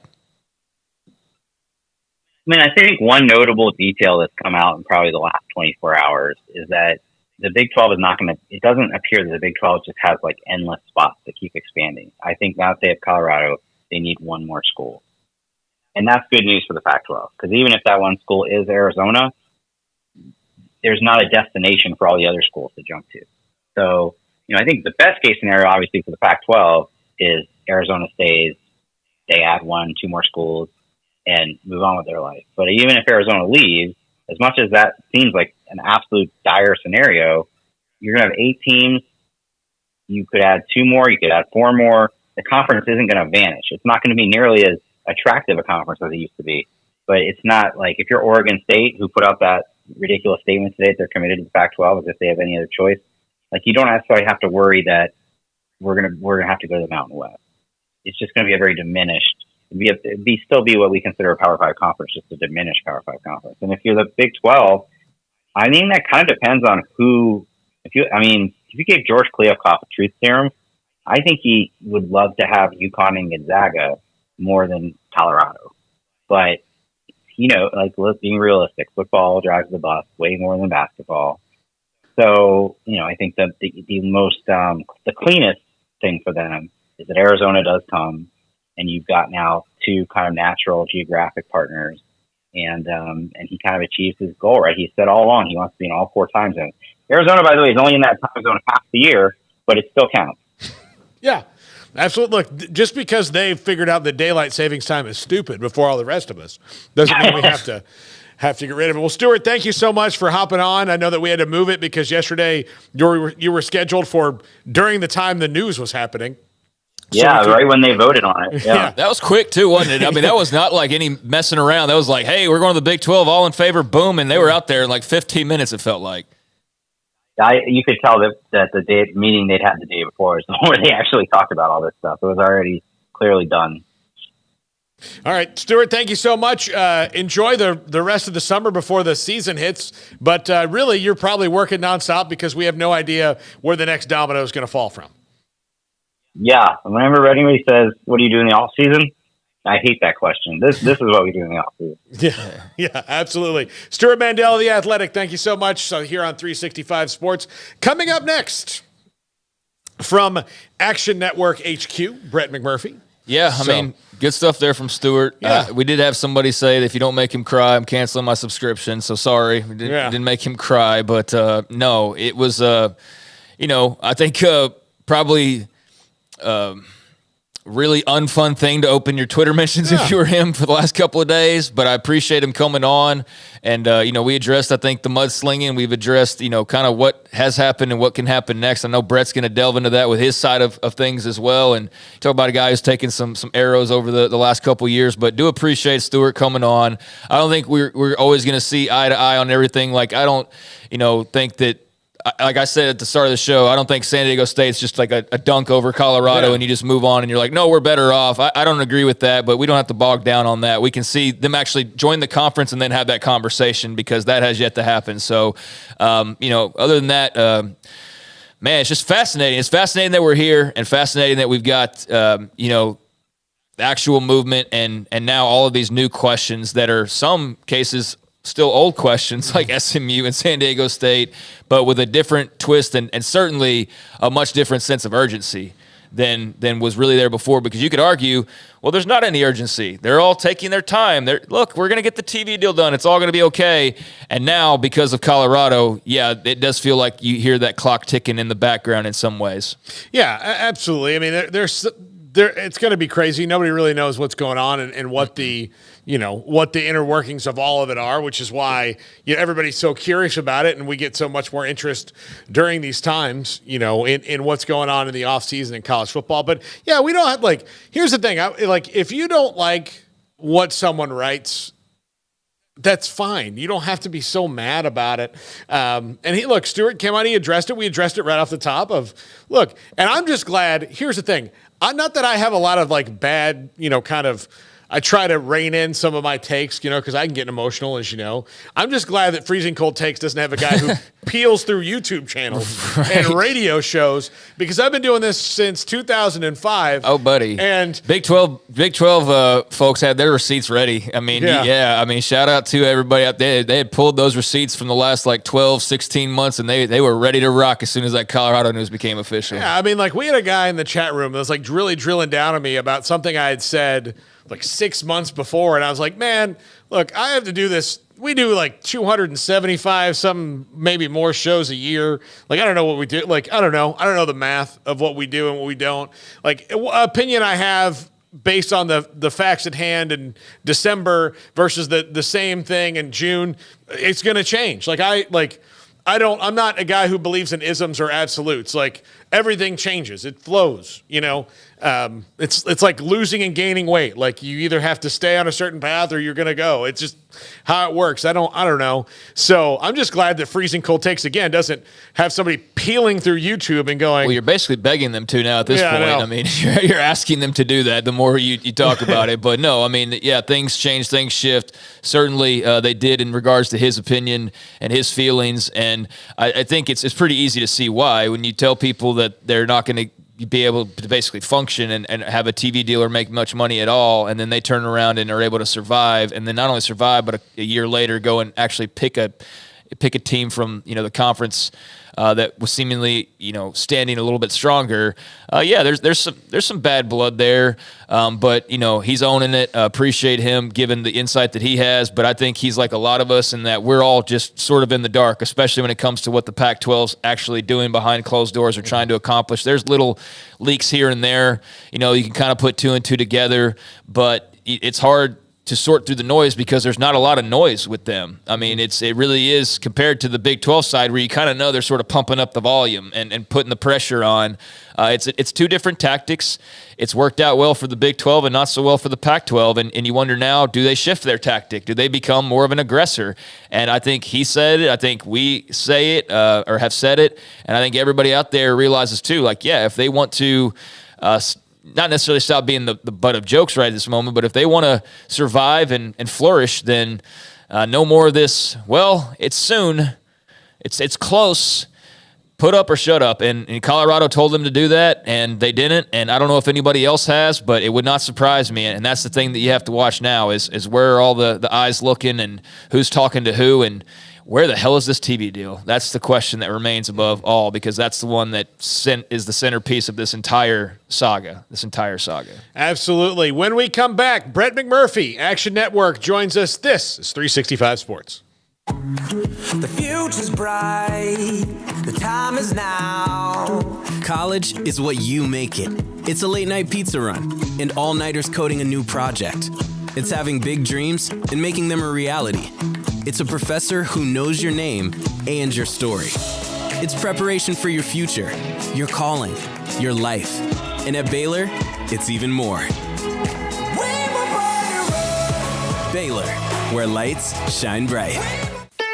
Don Humidor, your home with a 48-foot walk-in humidor with the elite cigar brands from around the world, including the #1 cigar of the year, Aging Room Cuatro Nicaragua. Plus, they have the great brands like Macanudo and Artur Fuente, Rocky Patel, Aston, and so much more. CBD, great for sore muscles, aches and pains, sleep, Vita Dreams, and anxiety, mild depression, general health and wellness. Their staff very knowledgeable on the subject. If anyone is curious about CBD, ask Carol and Ashley. Don Humidor in the Townwest Shopping Center off Valley Mills in Waco. At Ideal MRI, we feel blessed to be part of the Waco community. We're a small family business here in Central Texas. At times like this, the cost of healthcare has never been more important. And unfortunately, significant illnesses and injuries still occur. And that's why Ideal MRI is open and here to serve you through this difficult time. So if you need an MRI, ask your doctor about Ideal MRI. You can schedule online in minutes at idealmri.com or call 833-IDEAL-MRI.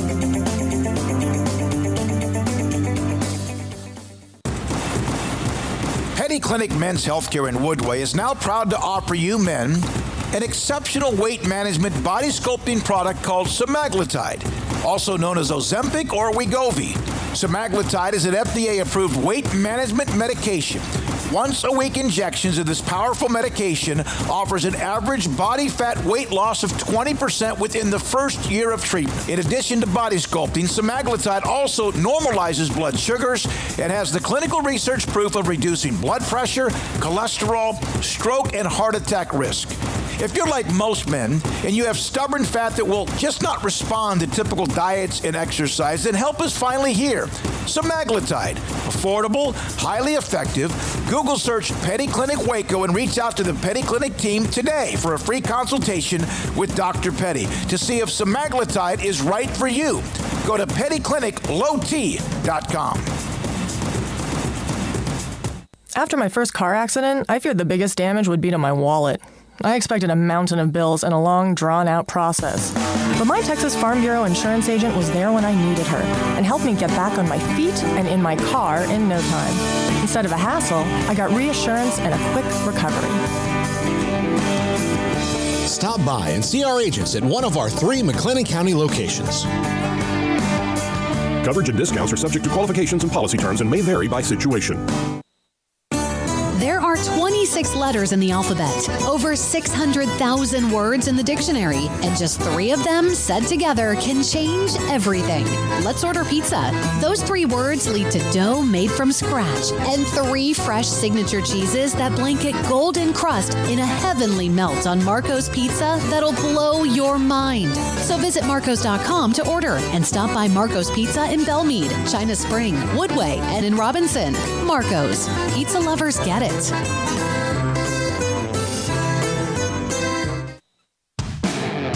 This is 365 Sports, powered by Sikkim365.com.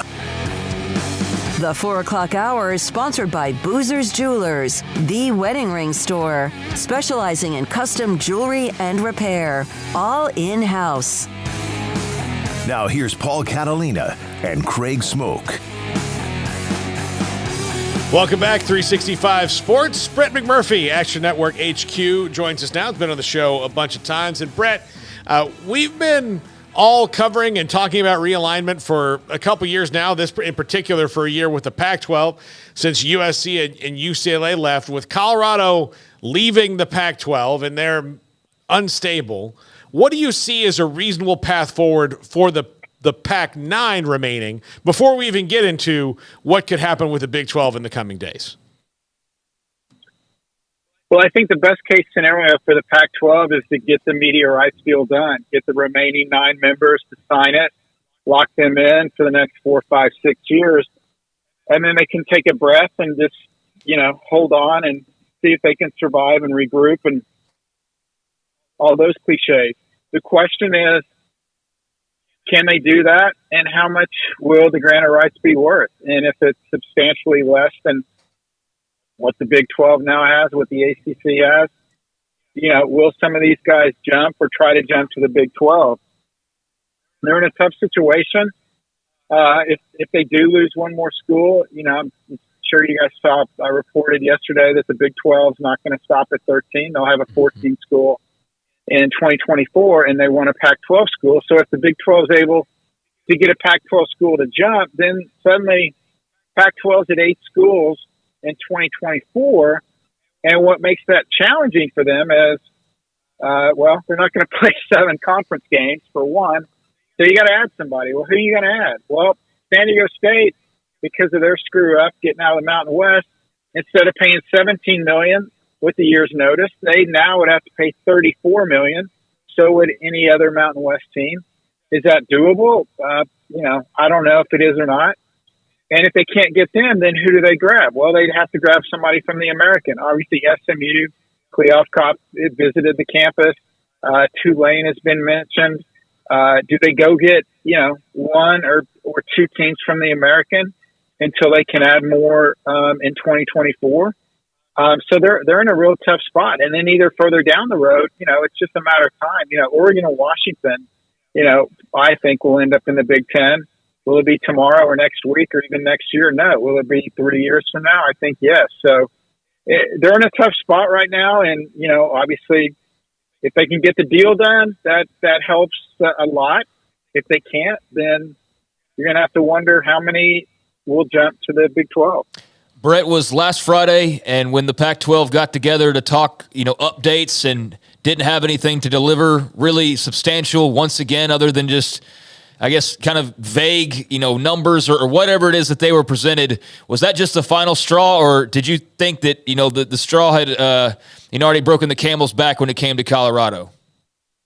No, Colorado was out the door several weeks ago. I mean, it wasn't official, but yeah, I think in their mind, they had already decided they were gone. Kind of like similar to when you're in a job that maybe you don't like and you're ready to get out, in your mentally you're checked out. And I think that's where Colorado was. And as I reported, Colorado's chancellor and AD Rick George met with Yormark in Chicago and in the first week of May. Obviously that was discussed, the bus move to the Big 12. So yeah, this has been going on for a while. It wasn't official until a couple of days ago. So, I just think, it got to the point where they got so frustrated. I mean, look, guys, you know this. They've been trying to get a grant of rights deal to Pac-12 since last July. So now we're coming up on almost 13 months, and they haven't been able to get a deal or even any kind of substantial numbers in front of their board of directors or their president. I think Colorado just got fed up with it, and they just finally decided, you know what, we're not going to wait. We think we're in a better position. And I think it was telling what Rick George said at his press conference, Colorado's AD, where he talked about the Big 12 stability. He also talked about we want to be on ESPN and Fox. And right there, that tells you that the Pac-12 ain't going to be on ESPN or Fox. What did you make of the statement and whatever it was that you got, after the fact from the meeting last night? Obviously, Oregon State's come out and said what they said, and everybody's just kind of like, okay, whatever. But the PAC did have their own statement, which they've had plenty of those before, as you also know. But what did you make of that, and what sense do you get out of their recent meetings and talks and how they're reacting to the Colorado news? I mean, their statement basically is a nothing burger. It didn't say anything. They did. I think they learned though, because when they put out their statement in February, they said we're expecting to announce our media rights deal soon or in the near future. I apologize for not the exact terminology, but basically in the near future. Well, I don't know about you guys, but 5 months is not in the near future. So they didn't put a timeline on it. I thought it was telling. They did say that they will not announce any expansion additions until after a grant of rights deal is done, which to me kind of makes it, I guess they know what they're doing, but to me, you would think if you're a network and you're bidding on a conference, you want to know who's definitely in or not before you do this deal. Okay, we're going to do this deal, and then you're going to add some schools after we do the deal, as opposed to let's bring in the schools and do the deal so you know what inventory you have. We'll have to see what happens. I mean, everyone's waiting to see. It's a race, and what's going to happen. the media rights deal gets done first or somebody jumps first. Brett, you reported about between 1 and 3 teams and 1 being the most likely to get to 14. But do you think that if 3 teams called them, that the Big 12 would make it work? If 3 teams would make it work? If three instead of 1 team, so say Arizona says, right. yes, we're in, but then they hang up the phone with Arizona and Arizona State and Utah said, yeah, we'll take it. Are they going to say, well, you missed your shot, or they make that work? I think it would depend on how quickly that call came after Arizona. I don't think they're like holding up a spot for Arizona.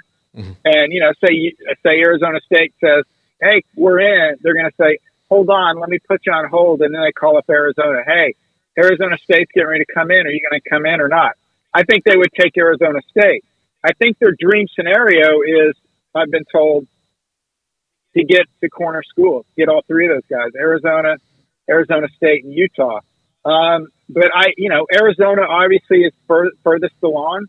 Bobby Robbins, the Arizona president, reported he met with Brett McMurphy in Houston at the Final Four back in late March, early April, discussing a potential move to the Big 12. Does that mean Arizona's going to be the school? No, not necessarily. But I think if this was a 100-meter dash, they're in the lead out of the blocks. But it doesn't mean somebody can't pass them. One thing that makes that tricky, and that's a great question, is for the TV deal, ESPN has to, by contract, has to pay for the same amount for each Power 5 edition the Big 12 makes up to 4 schools. So they would get the same money from ESPN. Well, that's $20 million of the $32 million of the media rights deal. Fox makes up the other $12 million.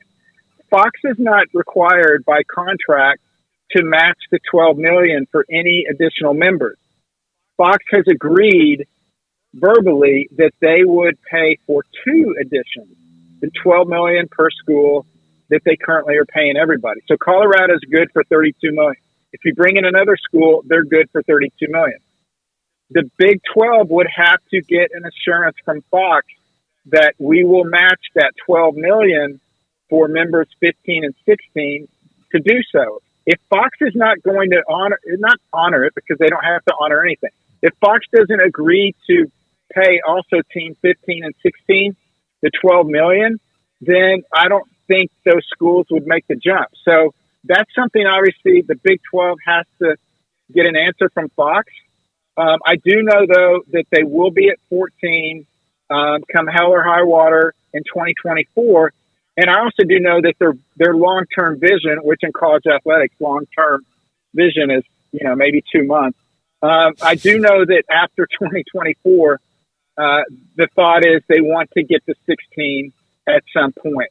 But I think they actually may prefer just to be at 14 in 2024 unless they can get those corner schools.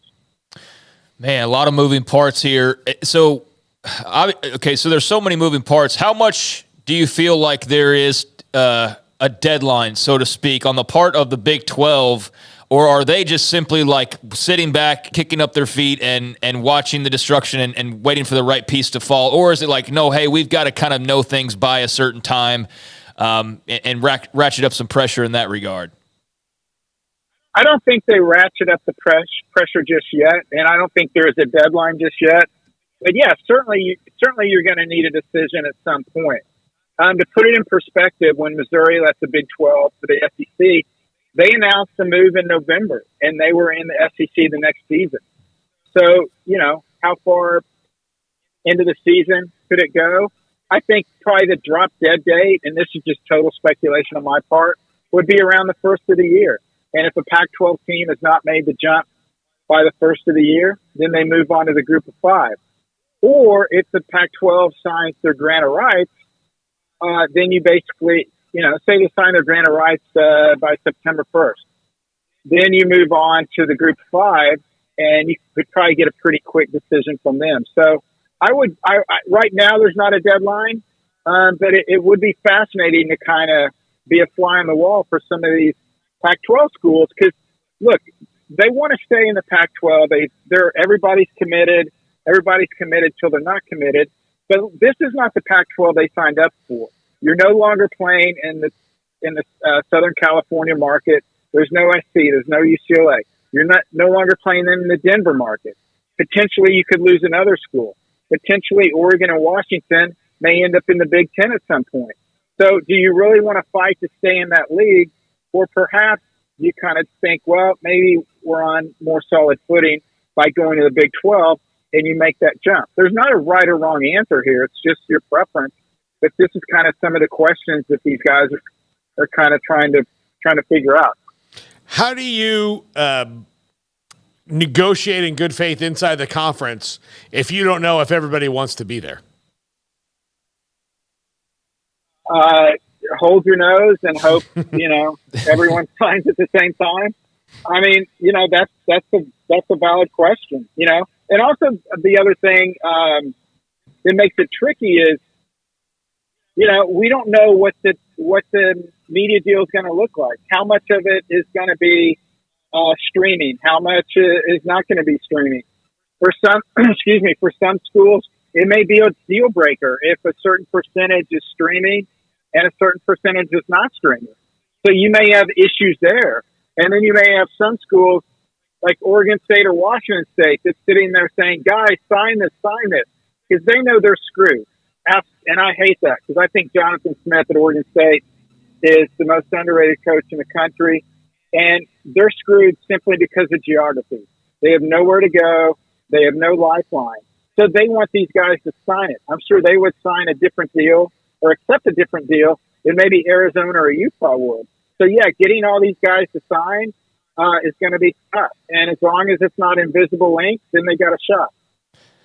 Brett, I mean, there's obviously things we could unpack. It would take hours to do that, but I'll just, I guess, one more question from me. You mentioned the Big Ten a couple times, and I guess when it was put out there yesterday, as far as the Big 12 still on the hunt, and, potential Pac-12 schools, you mentioned it's the four corners have been the focus. The dream, like the fantasy booking for a lot of people would be in Oregon and Washington, obviously, but is there just no denying the connections that continue to exist when it comes to the Big Ten and the Oregon-Washington pursuit? Are they now just very calculatedly just kind of waiting in the wings and watching things fall apart so that that's a bargain? Or kind of where do you see that whole scenario? Because that's been out there for a couple years, those two and, a potential Big Ten move.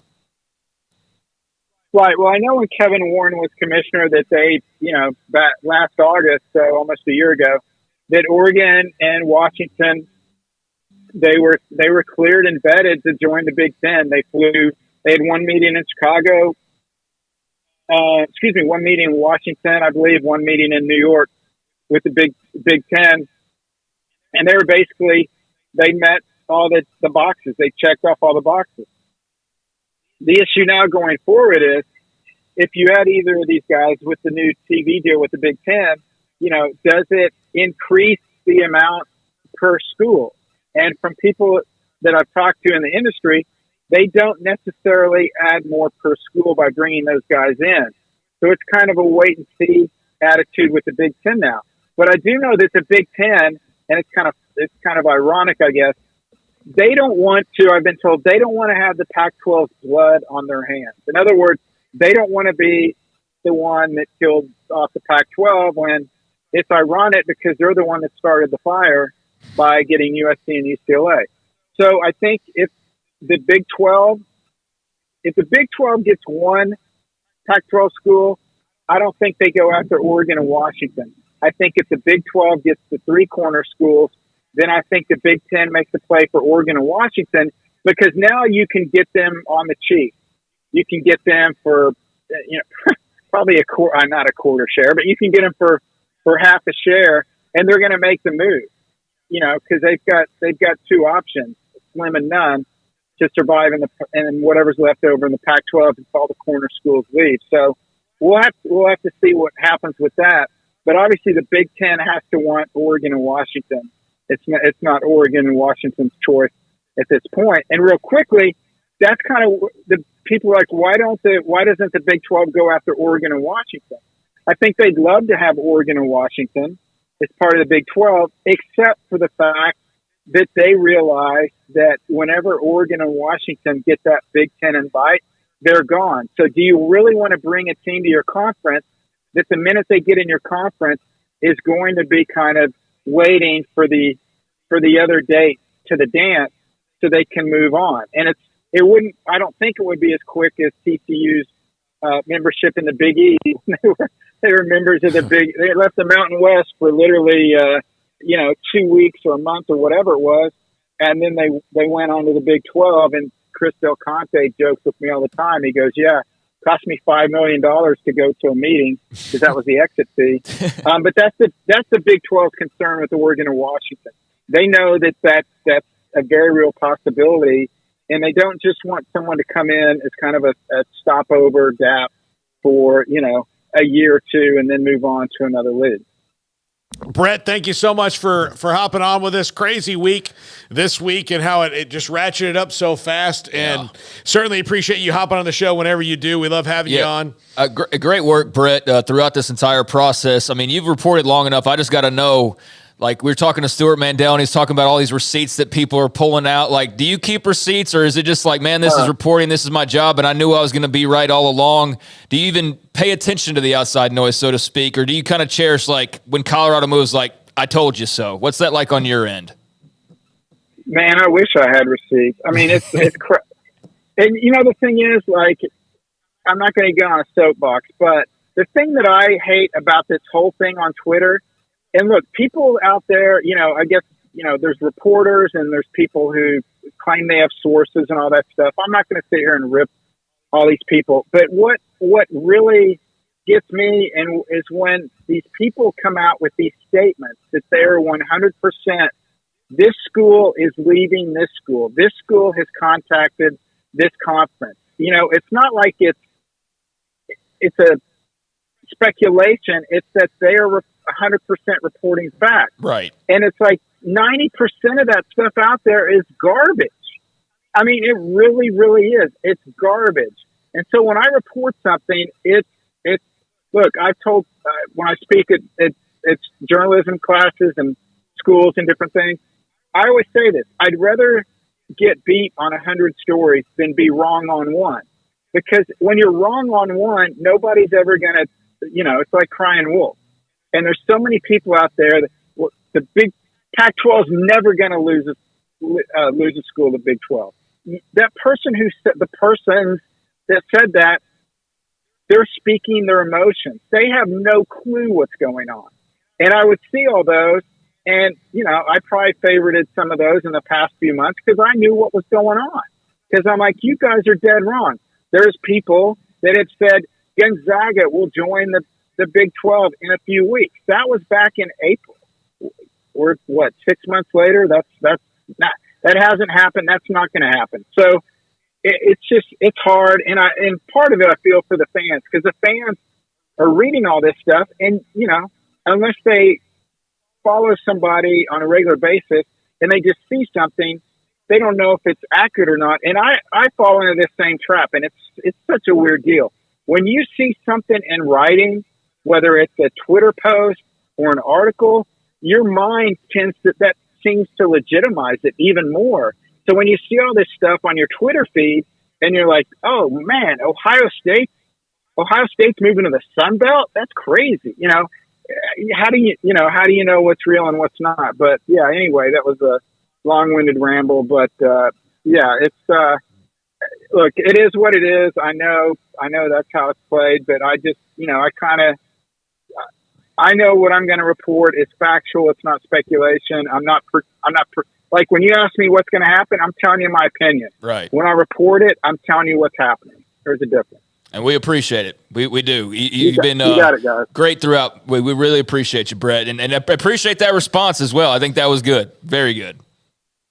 Well, buckle up for the next few weeks. It's going to get fun. We'll be in touch, Brett. So we'll be in touch.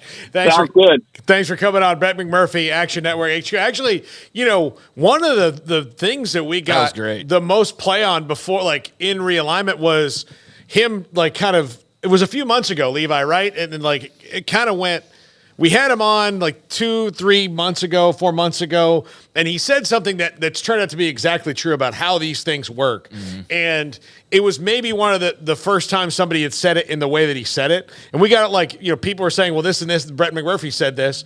A couple of people said this. Did you see, it was funny, like friends of mine, like, hey, did you see that McMurphy said this? I was like, yeah, he said it to me. Yeah, it's my question that he's answering. Yeah. So he said it to us. So I was there. But he's just been really good on this, and it is like he and Dennis Dodd, like everybody's kind of taking some heat, and they're not.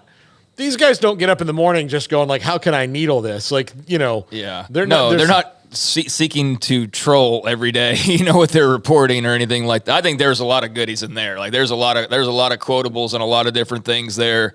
Very interesting. Just the whole, how about, just simply saying like the Colorado thing wasn't that meeting last week. That was in the works. Like that was already a decision he says that was made prior to that, which is fascinating because, that's just another layer that, maybe you're aware of, but I don't think most people probably were. I certainly wasn't aware that it was that much of a done deal. Obviously, I would have thought differently at the beginning of the week and wouldn't have been so surprised by them making the move like so many others. But, great stuff there from Brett. And like you said, buckle up because, now just with the one Colorado piece this week, that's and as we talked about with Stewart Mandel as well, just kind of like what is this as far as just a sign of everything that's going on right now? I mean, it's shifting, baby, and sort through a lot of the noise, but there's clearly pieces that are now in play. Like the Pac-12 has to do, like they don't have a choice. Like they have to do. They are on a clock. They maybe weren't before, but they are now. And they have to add teams, and maybe didn't before, but they have to now. And they maybe didn't think they were going to lose teams, but they already have now, and they could lose more. And so, like, they're in a predicament of sorts. And then, he touched on the Big Ten there. We know the ACC and all that, but these moves by the Pac, and then whatever the Big 12 gobbles up, because they're clearly adding at least one more team. That's going to play out here over the next few days and weeks, it sounds like. So, yeah, like he said, buckle up because there's a lot going on. If anything, I think the Colorado move just threw a big old gas can on a fire that was still burning, but it added some potency to that bad boy for sure. So yeah, it's fascinating. Really appreciate both those guys for joining us this past hour. Yeah, it's great. This is going to be some good stuff. And if you missed any of it, it'll be up on YouTube, or you can watch these segments are going to be up on the CW on 365 Sports tonight. Next up, we are going to downshift. I do have to do a Cowboys segment because we have a Cowboys channel we got to feed this week. It'll be short, and then we'll jump right back into Realignment because coming up after John Machota of The Athletic, we are going to have Brian Howell of the Boulder Daily Camera to break down how, like, from Colorado's perspective, how they went from 0 to 60 so fast. Yeah, and what, 5:30 for him? Yeah, 5:30 for him. So stick around. Don't leave. Don't leave. We will have more stuff, including right from Boulder, the center of the earthquake. We will have Brian Howell, who covers Colorado on a daily basis. He's coming up at 5:30. John Machota of The Athletic next. This is 365 Sports. With so many companies and policies out there, it gets so confusing shopping for insurance, and I never know if I'm getting the policy that's right for me. Luckily, I met the team at the Niche Group Insurance Agency. With the Niche Group, you can go to one company and get access to coverage options from many insurance carriers, and you get to speak to a real person about your specific coverage needs. With the Niche Group, I know I'm getting the right coverage at the right price. If you need insurance, talk to the experts at the Niche Group at 1-800-258-8302. Automatic Chef Canteen is a full-service micro-market vending and office coffee provider with state-of-the-art vending equipment, a wide variety of products, and offering custom-fitted micro-market vending office coffee solutions for your employee break room. You want a full break room solution and a workplace oasis? Well, Automatic Chef Canteen, locally owned and operated for over 50 years in Central Texas, also includes in-house mechanics on call 24/7 for fast, reliable service and maintenance. Automatic Chef Canteen, 6900 Imperial Drive in Waco, or online at automaticchefcanteen.com. TFNB Your Bank for Life is the official local bank of Baylor Athletics. Find out why more Central Texas are making TFNB their bank for life. Sign up for our Edge checking and savings accounts to earn interest or cash back. With 5 convenient locations and an award-winning mobile app, banking has never been easier. TFNB, your bank for life. Member FDIC. Three Nations Brewing Company has 16 different beers on draft with a new beer every Friday. It also offers 2 air-conditioned tap rooms, a large indoor beer hall, a second-floor mezzanine offering a great overview of the brewing company and equipment and patio where you can relax under the shade. Plus, you can now experience the new Three Nations Beer Garden Grill on our shaded patio. Grab a cold beer and enjoy a bite from our freshly prepared and delicious menu. Street tacos, quesadillas, freshly cooked burgers and dogs, and veggie burgers too. Nachos and so much more, all prepared and cooked on site. So come visit the award-winning Three Nations Brewing Company on East Vandergrift off I-35 in Carrollton.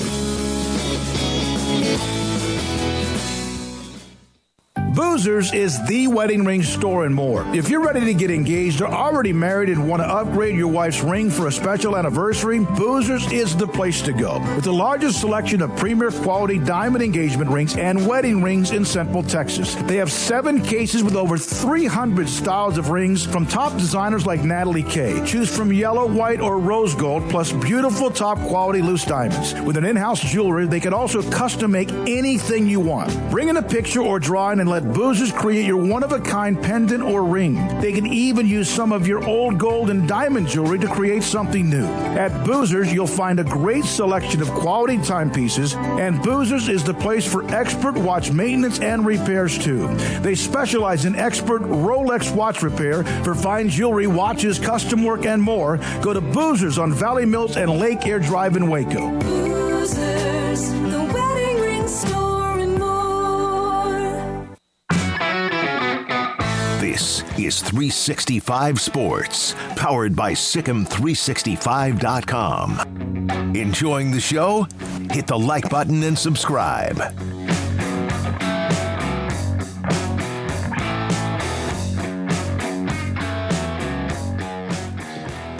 John Machota of The Athletic from scenic Oxnard, California, where it is, is it like 40 degrees cooler than it is here right now, John? I'll tell you what, there's a big difference between being in the sun and being in the shade. In the sun, I would say it's probably 15 degrees cooler, maybe 20. In the shade, yeah, we're getting the 40 degrees cooler for sure, especially when they get a little bit of a breeze.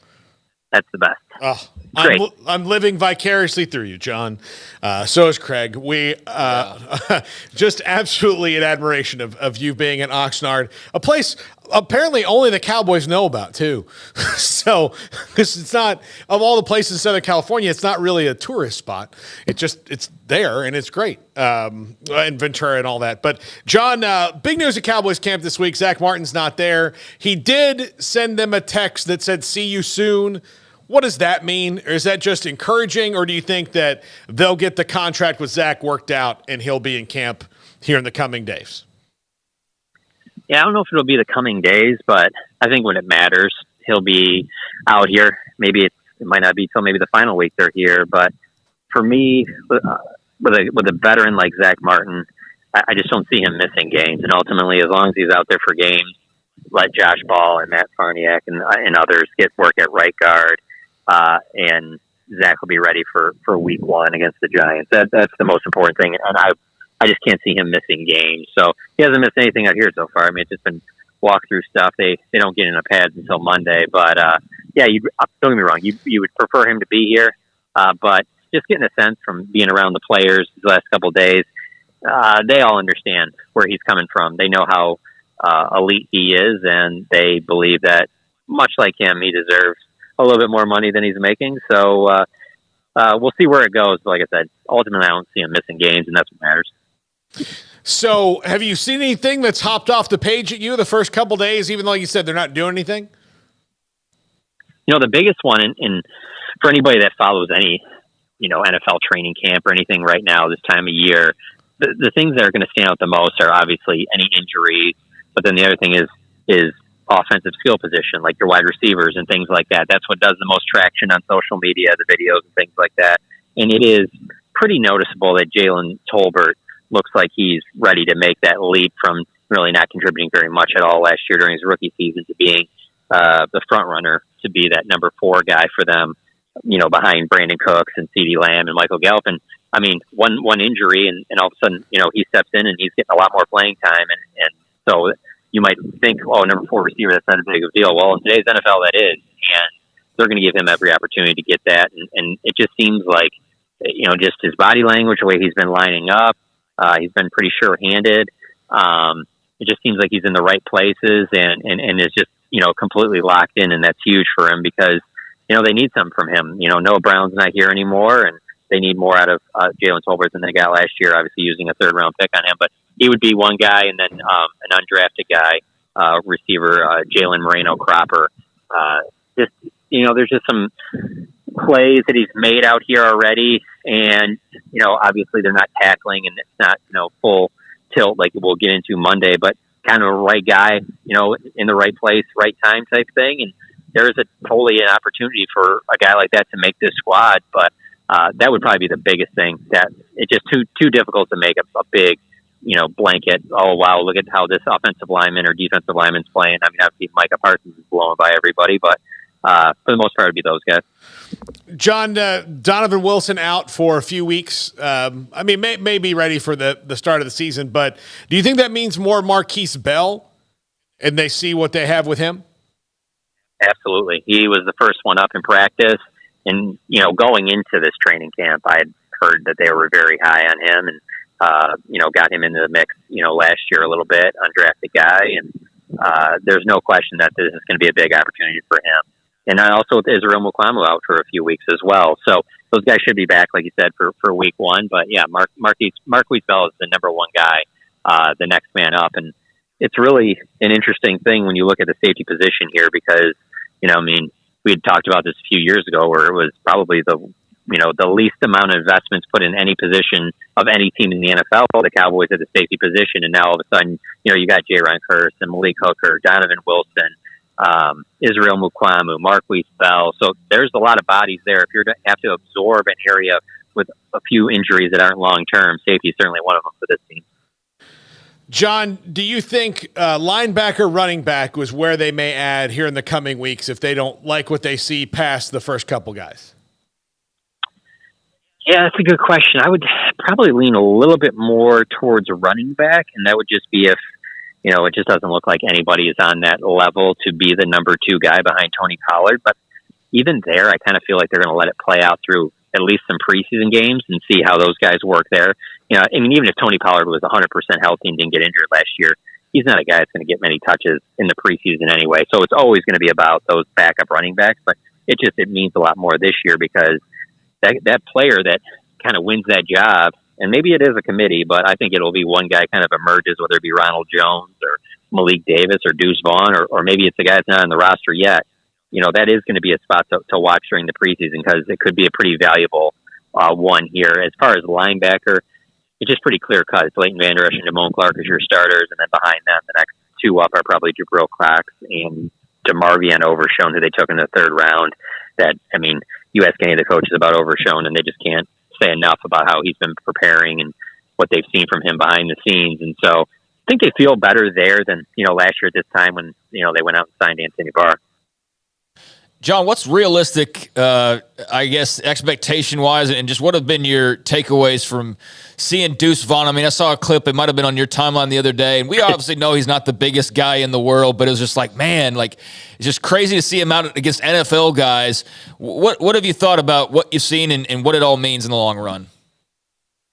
So from what I've seen, he certainly looks the part of the guy that, we all saw at Kansas State, where it's not like he was one of the bigger players on the field then. He was still that same size, and he was able to do a ton of damage. And so from what we've seen so far, you get that part of it. The one thing is that I want to see, obviously, when the pads come on is, when we talked to Mike McCarthy the other day, one of the things he told us about in terms of, noticeable changes you might see in the offense is what they do in their pass protection.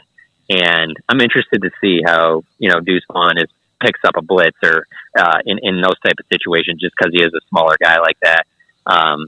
Those parts of it, there's going to be parts of his game that because of his size, he can only do so much. But I do think if you can get him the ball in space, it could pay some huge dividends. So, and it's just very clear, that he is a fan favorite right now, and then obviously they're going to give him every opportunity to get the ball a ton during the preseason. So, as I've seen him so far, like I said, it's very easy if you're standing out here. You don't need to know anything about football. You can bring a friend out here who has never even seen football being played, and probably within 10, 15 minutes, they would ask, why is that number 42 so much smaller than everybody else? It just jumps off the tape. But like I said, we've seen what he did at Kansas State. You got to give the guy the benefit of the doubt. John Machota of The Athletic. John, go make sure you have a quarter zip on. I don't want you to catch cold. I appreciate it. I'll do that. John Machota of The Athletic from Oxnard, California, with us here. And, I know that a lot of you here for realignment stuff. And we're going to go back to that right now. And our friend Jason Scheer, who, by the way, of a guy who kept receipts, he had some really funny tweets because people came at him from every angle, accusing him of Pac-12 anti-Pac-12 subterfuge all this time. And he was just driving in a straight line through the whole time. Yeah, and I want to say this again, and I told this to Garrett earlier. I keep picking up my glasses case. I don't know why I'm doing that. But he came on and answered my text so fast on Wednesday. Right. Usually, people give you 5-10 minutes. Everybody's busy and doing podcasts and interviews and writing in this business. So, to answer right away, sometimes it's kind of unusual. He answered so fast. I said, hey, you want to come on here in the next 30 minutes? He said, yep. Well, hey, yeah. It's like us. I think we were probably all itching to get on air when we learned the news, right? Yeah. Although we were on the air when the news actually broke, but certainly when we heard it took a turn for the show and added a little bit of juice that wouldn't have been there otherwise, because suddenly you have this major story, and it's one that we've been talking about for the longest time and, speculating or reporting or what have you. And Jason was certainly involved in that throughout the past year plus. And I think, when you've probably had a few Twitter battles and you get a few names called and all that stuff, people question you that when you get an opportunity to swing back, then, some people are going to swing back with the as big of a swing as possible. And I think he's done that in some ways. So that's understandable. Others have had to, like Stewart Mandel, just say hey, I already apologized. And look, here's proof. And here's my article from 6 months ago where I apologized about being wrong. And so there's a lot of freezing cold take captions and things like that. And that was always going to be the case, guys, whenever you have as much conversation as there was back and forth, and some of the ugliness too, which we tried to stay out of as best we could. And, one side wins, so to speak, or at least in this little battle, this little skirmish. Yeah, there were going to be receipts. That was to be expected. Yeah, absolutely. Okay. What about him? So anyway, he wrote this. I don't know if it's just now or here recently. George Kliavkoff held a meeting with Pac-12 presidents and ADs on Thursday, and sources indicate to Wildcat Authority that it could not have gone worse. At a time where the schools want and need clarity, Kliavkoff wasn't able to give it. Yeah. Which I can't imagine in a 24 hours he was going to be able to turn around and do that.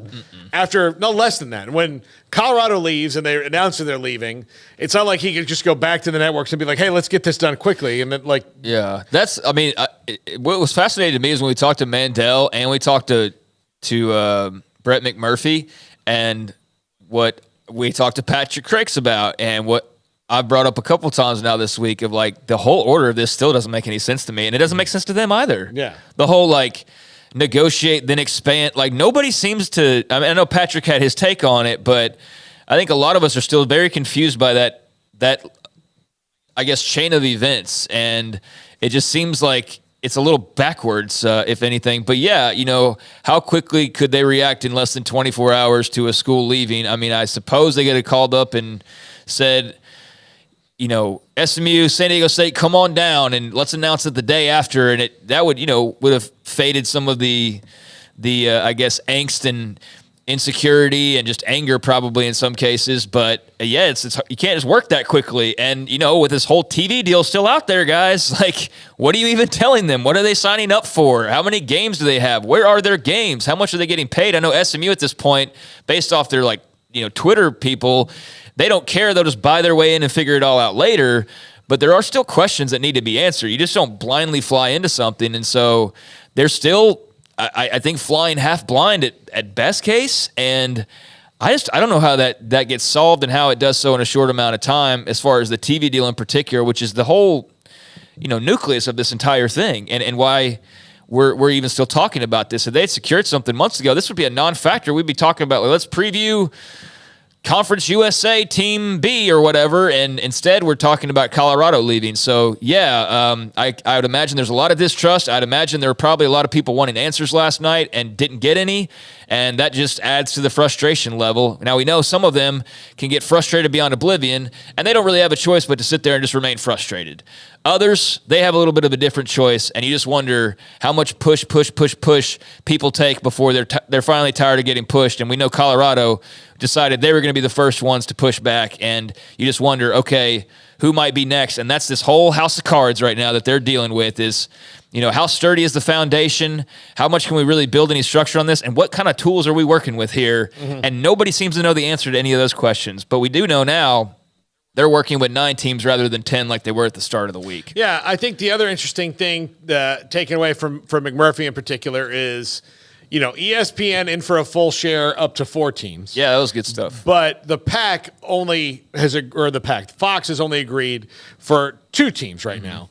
I would think that Brett Yormark could get that worked out if he really pushed it, but maybe he doesn't want to because it's all gone so well for him down the line. So maybe they just say, all right, we get to Arizona, and then, go to Fox and say, look, we've got the teams that seem to be a little bit interested. What do you think if we got the 4 corners? And if Fox said, well, if it's the 4 corners, then go ahead. Right. Yeah, I mean, the Arizona thing is, they just seem like the most logical candidate, I guess, and that's why we're all focusing on them now, because the Oregon-Washington stuff is Brett McMurphy explained that pretty well, and there's others that just that don't have interest, that they don't want to do it, and they're going to sit by with the Pac until something comes to a conclusion there.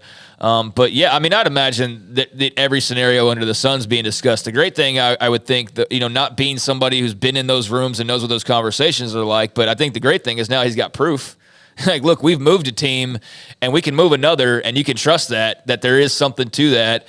And look at okay, well, hey, what if we're now onboarding Arizona? What does that look like? Hey, what does this look like if all 3 of those 4 corners? I would imagine that's all been figured out over these last few months to where you could act quickly, because it wouldn't make any sense, really, would it, to just now start on that? Like, oh, wow, we got Colorado. Like, hey, ESPN, Fox, what happens if this next shoe drops? I would think you'd already sort of planned that out, and then you can work accordingly around what numbers and what deals and what won't be beneficial for you, and you can kind of scratch that off the list. So, I mean, I'm fascinated to learn more when we get to a conclusion and people are willing to talk a bit more about the whole process itself. Like, I'd imagine Brett Yormark at Media Days next year, we could ask him some really interesting questions about kind of how it unfolded on his end. But yeah, there's a lot of, I think, just having to trust each other, and some elements of distrust probably popping up, and I don't know what to make of what the Pac does next, or what they have in hand to really be able to move forward quickly and with some power behind it. I don't know.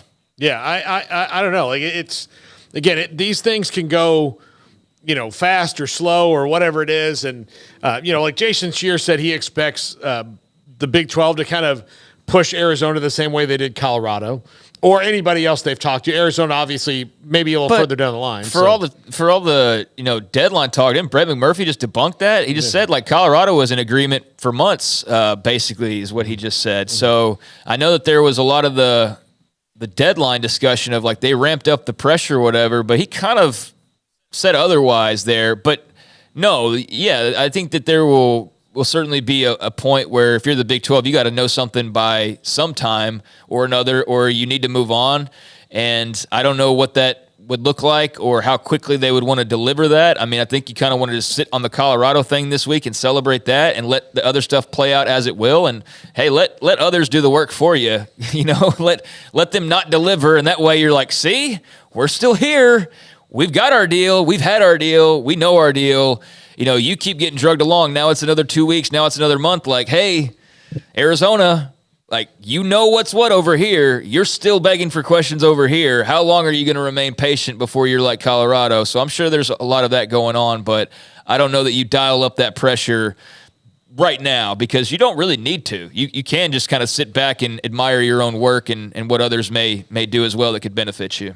And maybe I'm a different kind of decision maker, but I think I'm in the Rick George camp of, okay, look, I know what I have in hand now. Bird in the hand, we're two in the bush. Mm-hmm. The other thing is that if we're just, and now it's even changed. So if I'm Bobby Robbins at Arizona, then what my personal thing would be, all right, we're just going to go through this again later, right?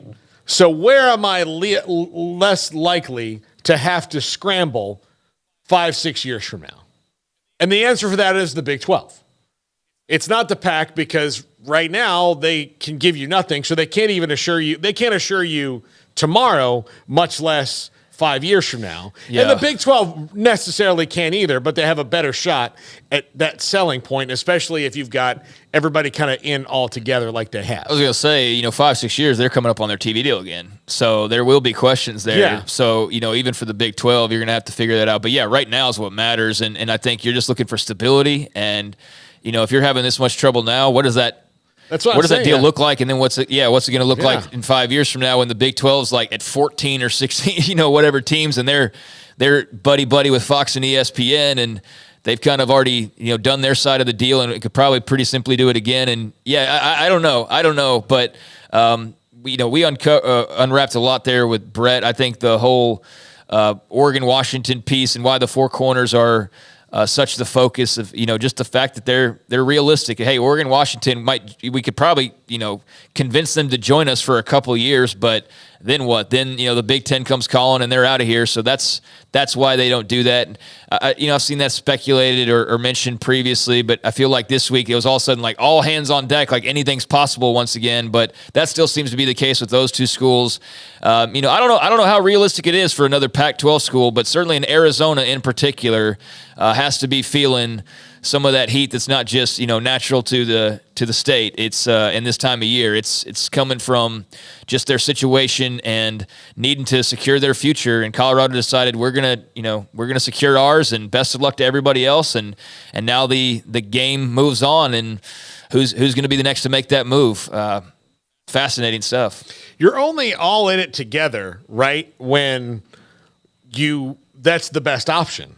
Right now, all in it together, then the Big 12 went through every conference has had realignment, has dealt with this, in that it becomes every man for themselves really fast, really, really fast, and that's what Colorado did, and now everyone else is in that situation. Yeah.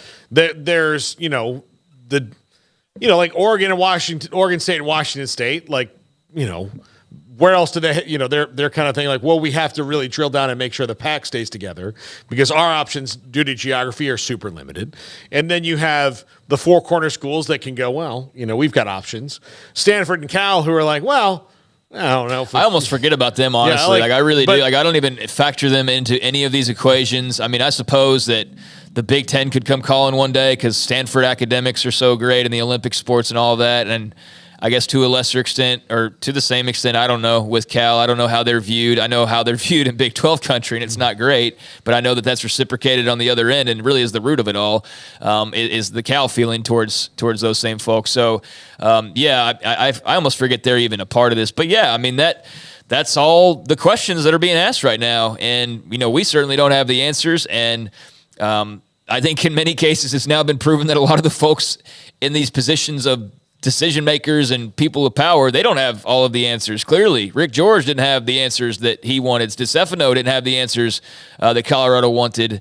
And it's just a matter of who else needs answers and how quickly do they need those answers, or can everyone that's still sitting back remain patient? I've seen now multiple times, and I just saw this from our buddy John Kurtz was tweeting out about I guess listening to Feinbaum and John Wilner was on there. And I've said, like, I appreciate Wilner's work out of the whole, contingent. I do think he's done a good job. I haven't always agreed with everything he's necessarily said or whatever, but I do think he's kept it pretty fair and balanced. But today he's going around and telling, someone like Feinbaum that the Pac-12 has a deal out there and that it would be comparable to the Big 12's evaluation. So, that sounds great, but if that's the case, then what are they waiting on?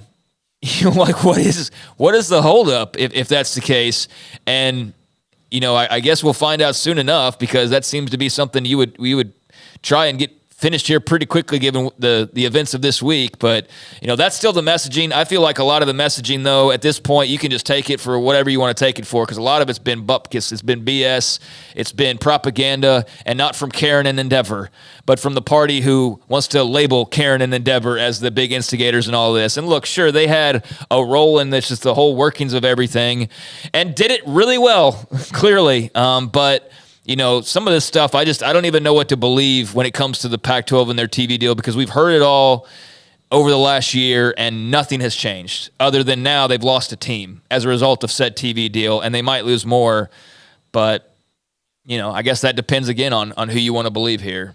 Yeah, absolutely. Yeah, it's crazy. So, I don't know. We don't know where it's going to go. We don't know where it's headed.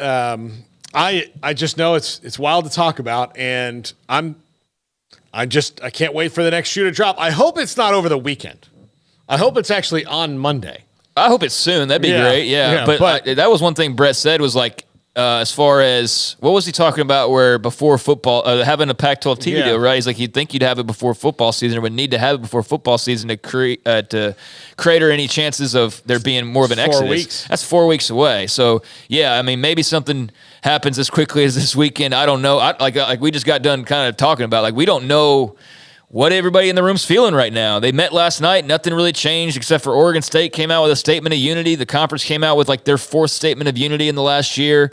All of them pretty similar and pretty vague, as Brett McMurphy called yesterday's a nothing burger that the Pac-12 sent out. So, yeah, I mean, you would think there's like this month ahead, and unofficially or officially there's a timeline of sorts. And I would think, too, if you're not Oregon State, and I'm not trying to plop down and just bury them. It's just that they're the ones that came out with a statement today, and we kind of know their situation is not one of really being able to be on the offensive.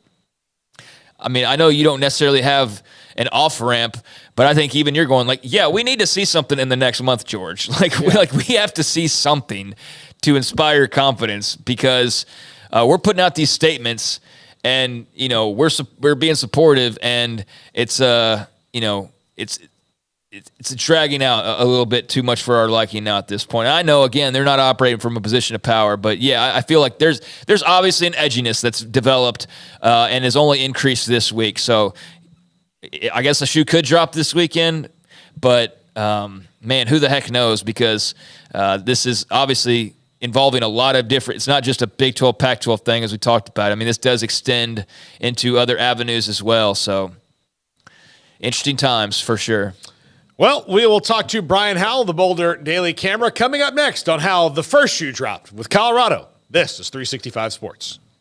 Alan Samuels, Dodge Chrysler Jeep Ram Fiat. How crazy is this? 2023 Jeep Gladiator Sport totals, values of $4,000 plus 1.9% financing for 72 months. How crazy is that? Or the 2023 Jeep Compass, get 10% below MSRP. That's right, these deals are hot, just like our summer days in Texas. Remember, first responders get another $500 in savings, so come find the Jeep that's right for you and save big at Alan Samuels in Waco. Make this the summer sales event at Alan Samuels during the hot days of summer. And this month in July, get legendary 2023 Dodge Chargers or Challengers, SXT, GT, or RT models. Your choice with total values up to $2,000. Alan Samuels in Waco is the place for you to shop for your next Dodge. Shop the greatest selection in Central Texas and find the hot rod for you. Come by and visit the showroom at Alan Samuels Dodge Chrysler Jeep Ram Fiat. See the demons and scat packs they have loaded the sales floor with. They won't last long, as you truly have the last call models of legendary muscle cars only at Alan Samuels Dodge Chrysler Jeep Ram Fiat in Waco, Loop 340 east of 84. Pizza, burgers, and Bears football. There's no place around Waco that serves them all other than Bubba's 33. Come show your green and gold and enjoy some of Waco's best food and beverages while watching your favorite team, the Bears. When real Bears fans get hungry, Bubba's 33 is the #1 spot for ice-cold drinks, hand-stretched, stone-baked pizzas, and bacon-infused burgers. Join us for indoor or patio dining. Bubba's 33, Waco's restaurant and proud supporter of Baylor Bears football. Sick 'em, Bears! Baylor Scott & White Southwest Sports Medicine and Orthopedics, the team physicians for Baylor Athletics, diagnosing and treating all sports-related injuries, including concussions. These specialists also provide orthopedic services for athletes and non-athletes alike, whether it's knee or shoulder pain, a wrist injury, orthopedic spine care, and even an arthritis and total joint clinic. Trust the doctors Baylor Athletics trust. Baylor Scott & White Southwest Sports Medicine and Orthopedics wants to get you back in the game.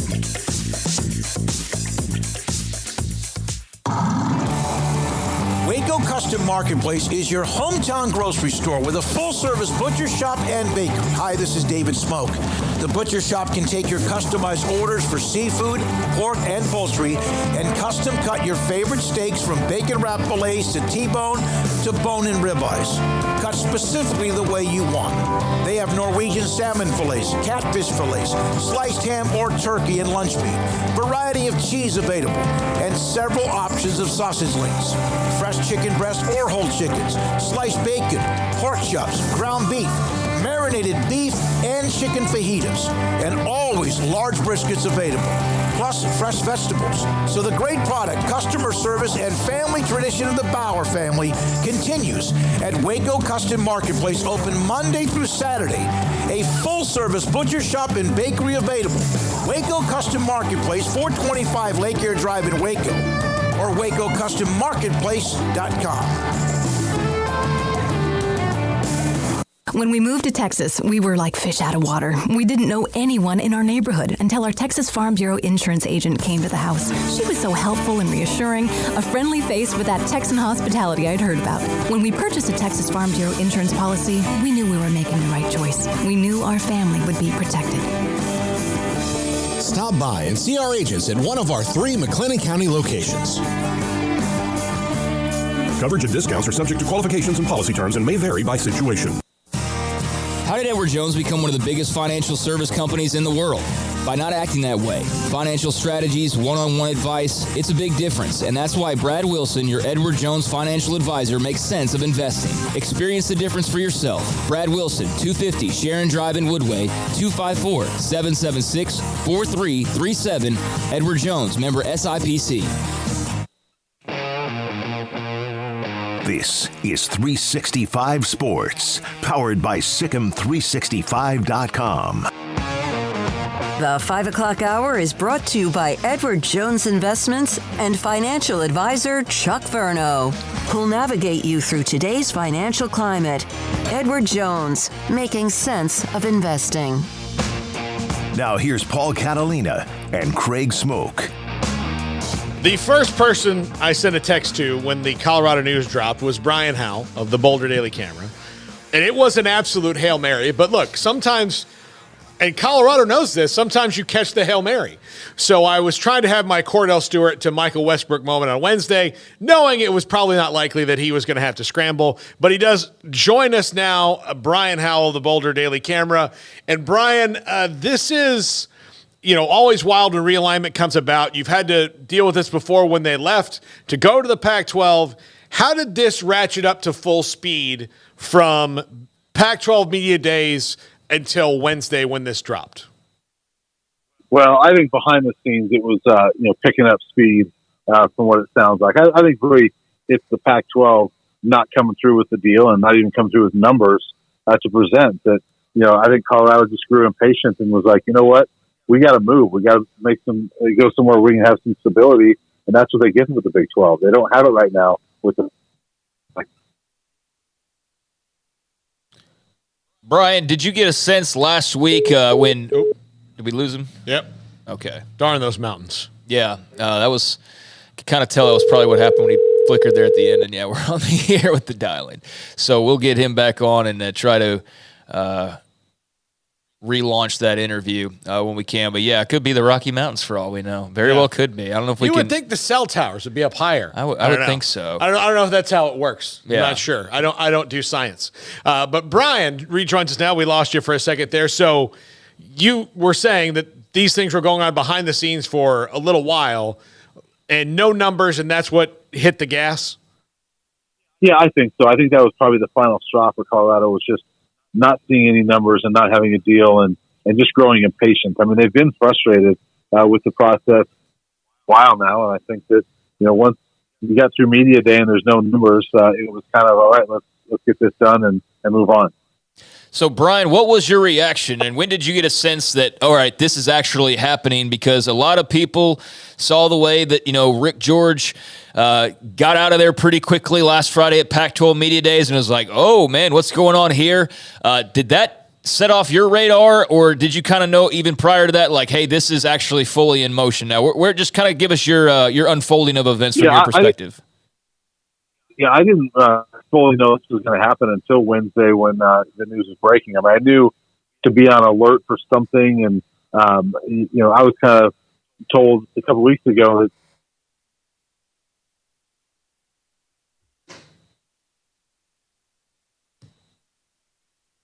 that. Let's try again. Oh, there it goes. It wasn't until Wednesday that I knew that this was actually happening. So, Brian, what the sense do you get around the Colorado fan base about this? Is there joy, relief? Are they excited about going back home, so to speak, to the Big 12?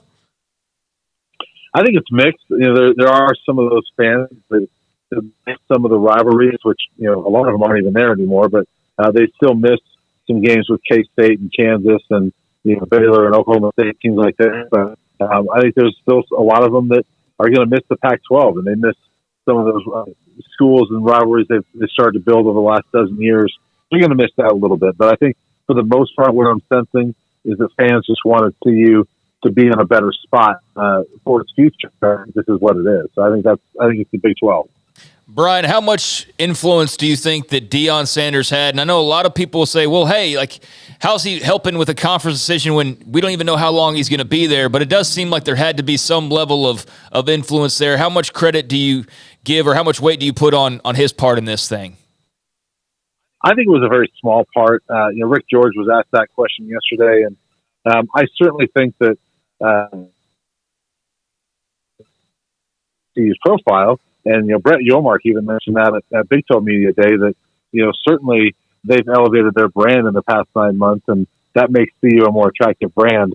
I don't necessarily think that Deion had influence as far as let's get this done, trying to push the envelope for the deal to get done, but I think that certainly he made CU more attractive. Do you think that he carries a little bit more weight just because of his celebrity, that when they ask his opinion on something, if he says, yeah, I think that's a good idea, that it would be different than if it was Mike McIntyre? Probably not. I think that, it might a little bit, but you don't know how long he's going to be there. And so, I don't know if you make a long-term move like this without even knowing how long you're supposed. What was, I guess, the biggest message coming from whether it be Rick George or Deion, or what's something that just outside of the normal scope of, I guess, things that people are clinging on to stood out to you as an item of interest just in regards to this story and what they've had to say about the decision? All right, let's get him on and wrap it up. And yeah, we're having some trouble with the phone here. So. I'm good, actually. Okay. Like, if you want to get him on, ask for something else. Why don't you just text him and say, look, we're having cell phone troubles, and then we'll kind of call it. Just because this could kind of go on forever. Yeah, we could do this back and forth. Yeah, we do this back and forth forever. So sorry that didn't work out as much as we wanted it to, and maybe we can get it back next week or wherever, because it's just we're not connecting here. So yeah, he's in a patch of area where there's obviously not a great signal. That's fine. That sometimes happens. As he pointed out, Deion didn't have a great influence in this. Which you wouldn't expect him to have a great influence, but you would expect him to have some influence, and so he clearly did, but just not like a deciding factor, which obviously that makes sense. The meeting last week, if there was a chance to put it all together, I know Brett said that this has been in the works for months, even though nobody was talking. Weird. Guess that was wrong. But, clearly they were talking for months, but it does sound like if there was a final straw to be pulled, it was last Friday when they met once again to go over these media negotiations and really did not get what they wanted to see, nor did it sound like anybody else did. And that that was the straw that broke the camel's back if it wasn't broken already. So, yeah, I mean, it's fascinating. I mean, I think it's pretty cut and dry of why they're doing what they're doing. I mean, it's stability.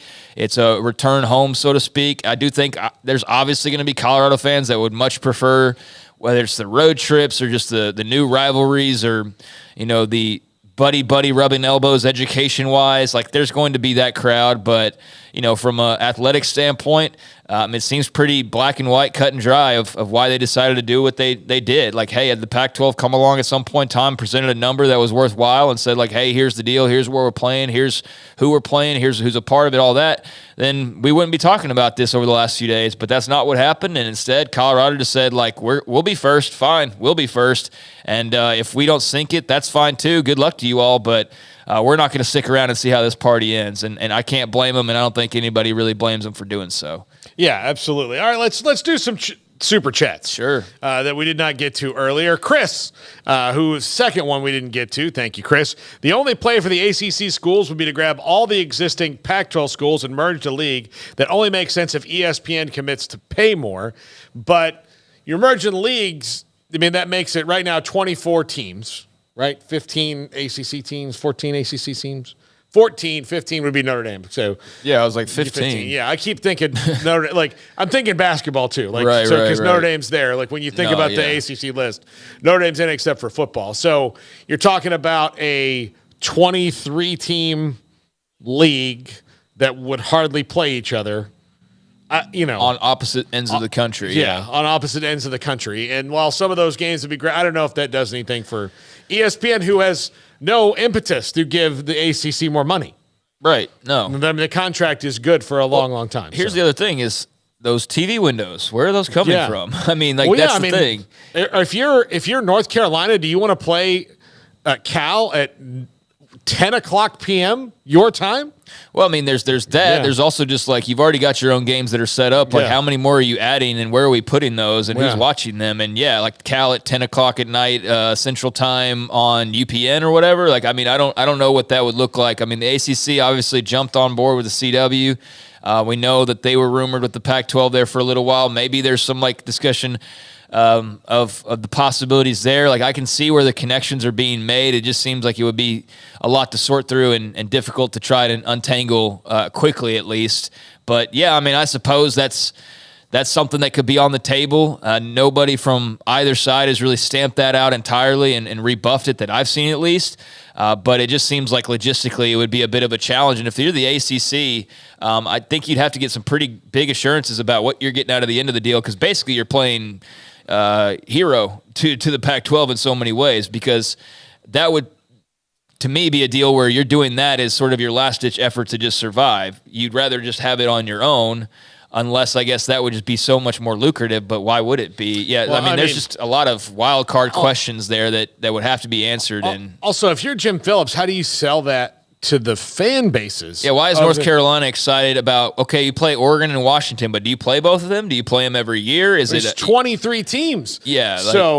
Or are you playing Stanford and Cal, and you're not as excited about that? I don't know. I don't want to speak for anybody, but yeah, it's not like you just line them up and every week it's Oregon or North Carolina, and it's Washington versus Clemson, and you'd get some great games, but enough to make it, enough for the network and everybody involved to want to add that travel and do all those things. Yeah, I don't know about that, but that's a scenario that, I mean, we had the alliance. We know that fizzled out because Kevin Warren just pulled a fast one on everybody, and I think that's got to at least be a part of the discussion, but we've heard that for quite a while, and nothing's really come of that. And I don't know, now with this week, if you're in the Pac, you don't really operate from a position of power any longer. No. So does the ACC even view it a little bit differently? I don't know, but that's obviously something we could learn about moving forward. Yeah, absolutely. Let's see. J-Rod with a bunch of numbers behind it. $10 super chat. As an Oklahoma State fan, I'm just grateful for Brett Yormark as the commish. Hey, J-Rod, appreciate you. Go Pokes. And, yeah, I think a lot of folks in Big 12 country are pretty ecstatic with the commissioner hire. It's a great job by, those involved in the search committee, presidents, ADs, all those who are part of, I guess making that decision. They did a great job in going a little bit of a different direction than they might have otherwise gone in years past, and going for more of a commissioner, traditional sense of the word. They decided to, go more of the media, TV rights, pro sports guy, and worked out really. I mean, the key in this whole thing, this whole story is, right, the Big 12 jumping in line, right? That's the whole key to why this story pivoted the way that it did with them getting that TV deal. And does that happen if he's not the commissioner? No. I don't think it does, because I don't think that Endeavor or whoever is necessarily calling Bob Bowlesby, or they're calling whoever the next commissioner would have been if it wouldn't have been Brett Yormark. I don't know that they have those connections. I'm sure, there's a possibility that could have been the case, but you definitely know that part of Brett Yormark's background aided them in, getting that tip off of like, hey, you better react and act, and they did, and the Big 12's better for it for sure. Yeah, absolutely. And let's see, last but certainly not least, gone to Texas. By the way, I'm fascinated to see how Oklahoma State does this year. I have no idea what to think about them. I read things that make me think that they're going to be better than expected. I read things that makes me think it might not be great. I have no idea on them. I really don't. Everybody else can say like, oh, they'll be pretty good, or they'll be probably pretty bad. Oklahoma State, I mean, you could tell me they're going to win 9 games. You could tell me they're going to win 5, and I could see either one of those pretty easily, right? Yeah. Very interested in Alan Bowman and company and what they do this year. Yep. Gone to Tex, $10 super chat. Thanks, Gone to Tex. Please dream 5 years from now, a 20-team Big 12 with Washington, Oregon State, Utah, Arizona State, maybe San Diego State. How many playoff teams? How many March Madness games? What is the next media deal? Well, I mean, that's a big dream you have there. That is a dream. That is a dream. Yeah. I would think that if Oregon and Washington can get if anybody's going to go to 20 first, it's probably going to be the Big 10. Unless the Big 12, Brett Yormark says, well, we're going to do it before they do to see what they want to do. But I just don't see Oregon and Washington being viable options. Like Brett McMurphy said, like, how committed are they going to be to it unless the Big 10 just told them, look, guys, it's never going to happen. We don't love you. Right. There's no chance. But as long as that door is even cracked open, they're gonna hold out for that. Sure. Yeah. I mean, they could do the short stint in the Big 12, but I think from the Big 12's point of view, like, how worth is that for us? How worth it is it to give them us a little platform? And then to make it look like, oh, we lost them. We always knew we were going to lose them. It just doesn't look good for your long term. It's not a great business decision. So I don't think you can include them in this mix, unfortunately, because they would be the two that would, everybody would go absolutely gaga over. But I think, with that Big 10 question mark, it's just not all that feasible, it seems like, and would love to be wrong. More than anything else, I would love to be wrong about that, because they would be some sexy additions to the Big 12 for sure. I mean, I think 20 we're starting to get too big, honestly. And I think some could maybe argue 16 is already too big, but I think 20, you're not a conference, you're actually like a league, and I don't know with all of this other stuff, like with TV contracts and all those, I just don't know how big you can really get. I know what it sounds like when we talk super conferences and stuff, and like, okay, in 10 years or maybe sooner, the SEC is to 20 because they've added Virginia and North Carolina and Clemson and Florida State, and the Big 10's at 20 because they've added Oregon and Washington, and I know somebody will say Notre Dame, but that's not like Stanford and Cal or something, right? But I don't know what that looks like in terms of your TV deals, in terms of your windows, in terms of a lot of different things, in terms of like any trust. Like, I mean, I don't know how all that works and how feasible that really is, because at some point you just get so big that you're not even a conference. You are an actual, like, your own entity almost. And it would be, I guess, the whole idea of the NSCAC. Well, at that point, everything's off the table and it's a whole different world. It's not even really college football. Yeah. So I don't see where it'd be beneficial to the Big 12 to grow that large, because outside of the two that aren't likely, nobody else is really chipping into the pot. You're just watering down when you start to grow larger and larger if it's not some of those brands. So it's a dream, like you said. And so therefore, I don't feel good predicting, March Madness bids or playoff appearances or anything like that. I think 16 is a nice round number, and that's the one to focus on. And, Beyond that, I think any sort of, guesses are as equal as any others, because who the heck really knows? But I wouldn't bank on 20, and I wouldn't bank on Oregon and Washington. That's what I'll settle with. Yeah, absolutely. All right, when we come back, very strong. No matter how it turns out on the other side, I do think they're going to have a playoff caliber team every year for sure. Whoever the champion is, I think in most years they can have two contenders in there. Like last year, you would have had TCU and K-State. I think that'll be kind of the norm of if you'd expect probably two playoff teams. I think March Madness wise, I don't know how it's going to look now with new teams, but certainly you can replace Texas with Houston as a regular, entry, you would think. And beyond that, I think, add one college football playoff team, because that's just expanding naturally. Add, one or two basketball to the mix of whatever they usually get in March, and I think that's about fair. Yeah, absolutely. When we come back, the top 5, realignment. Of course, that's what 99% of our show's been today. This is 365 Sports. Unite Private Networks. I almost totally forgot about this, and I apologize to them for that, because we can't forget about them now. They have saved our bacon. Absolutely saved our bacon. We were using a company here that was not giving us great internet, in spite of their saying, we have fiber, we have this, we guarantee this. We would go off the air a lot of times. You get that spinning wheel of doom, and it's just frustrating. And lost internet in today's world, that means lost dollars for you and your business. So if your business is having internet troubles, or you want to take the next level, then Unite Private Networks is who you need to see. Who are they? They provide high bandwidth, fiber-based communication networks and services to enterprise business customers, schools, governments, carriers, data centers, and hospitals. They're headquartered in Kansas City, but they're here in Waco. They're all over the place. Go to uniteprivatenetworks.com and see where they are in tons and tons of markets. So dark and lit fiber, private lines, internet access, voice, data center services, white glove customer service experience.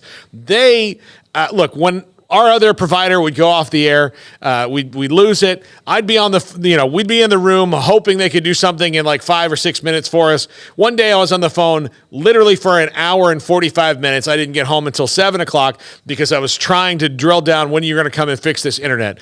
They'll be there with you within 20 minutes fixing the problem. And really, there's not that many problems because you're on your own line. You're not sharing it with everybody around you like we were. So we're on a fiber line, but we're sharing it with this whole neighborhood here at East Waco, and it was just tragic how many times it dropped. So you get so many different things. Business-grade internet, unbelievable that you get. It's not a residential service. It's for your business. Protected fiber services, speeds up to 10 gigabytes per second. How do you do it? Go to uniteprivatenetworks.com or call my buddy Ace Wigley at 254-803-7070. That's Unite Private Networks. The future's bright. The time is now. College is what you make it. It's a late night pizza run and all-nighters coding a new project. It's having big dreams and making them a reality. It's a professor who knows your name and your story. It's preparation for your future, your calling, your life. And at Baylor, it's even more. Baylor, where lights shine bright. Where is the best beef in Texas? Your house. When you order from Texas Beef House, unleash the flavor of Texas-raised Wagyu. From our pasture to your plate, that's TexasBeefHouse.com. Everyone, when they think of Wagyu, the first thing they think about is beef, and that's obviously what you guys specialize in, and you raise it right there from your pasture to the customer. The fillets, you have ribeyes, you have New York strips. I've tried them all. These are always available, correct, by ordering online? Yes, everything's available, TexasBeefHouse.com. You can order one package of steaks up to as many packages of you as you want. All the steaks come 2 steaks per package. We've got New York strip fillets. The fillets are so tender you can almost cut them with a fork. Ribeyes. We've got top sirloin, and we've got regular sirloin, and even flat iron, flank steak, and flap steak. They're all great. Oh, that sounds great. Fajita meat? Yes, we've got skirt steak and flank steak that we use for fajita meat. Samantha Duvall's the marketing director with Aaron Duvall, of course, in the Duvall family. What they've done, family owned, operated, and they run. TexasBeefHouse.com. Unleash the flavor of Texas Texas-raised Wagyu, not just steaks, but also so much more. From our pasture to your plate, TexasBeefHouse.com. Let Camille Johnson Realtors guide you seamlessly through the process of buying your dream home or selling your current one. Commercial, farm and ranch, or residential, Camille Johnson Realtors can smoothly and successfully lead you through any transaction. With a team of 28 experienced agents who are excited about serving you, Camille Johnson Realtors services the entire greater Waco area. If you're in the market to buy or sell, contact Camille Johnson Realtors, 104 Midway Center in Woodway, or find them online at www.camillejohnson.com. Camille Johnson Realtors, elegant, charming, warm. Welcome home. Stepping into a new pair of boots is great, but stepping into the boots of a U.S. Army officer can also add confidence and leadership skills to your son or daughter's career path. There are more than 150 occupational specialties to help them find the best fit for their future. See all the things your son or daughter can achieve in our boots at GoArmy.com. U.S. Army Waco Recruiting Company, 254-598-8131 or 254-776-1543. There are 26 letters in the alphabet, over 600,000 words in the dictionary, and just 3 of them said together can change everything. Let's order pizza. Those 3 words lead to dough made from scratch and 3 fresh signature cheeses that blanket golden crust in a heavenly melt on Marco's Pizza that'll blow your mind. So visit Marcos.com to order and stop by Marco's Pizza in Belmead, China Spring, Woodway, and in Robinson. Marco's. Pizza lovers get it.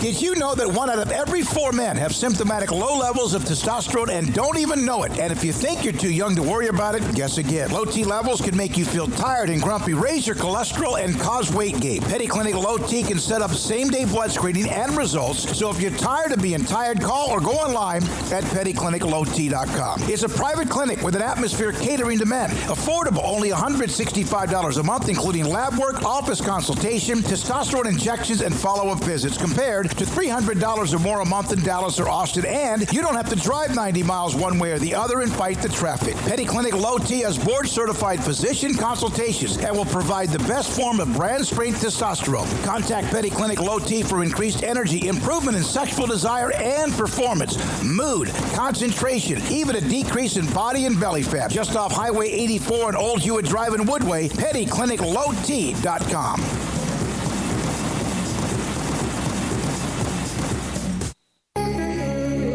It's time for Paul Catalina's Top 5, brought to you by Texas Beef House. Where's the best beef in Texas? Your house when you order from Texas Beef House. Unleash the flavor of Texas-raised Wagyu. From our pasture to your plate, TexasBeefHouse.com. Welcome back. Top 5 teams that make the most sense here in Realignment for the Big 12. I should have tagged that. Emery figured it out. You see the graphic. It's right there.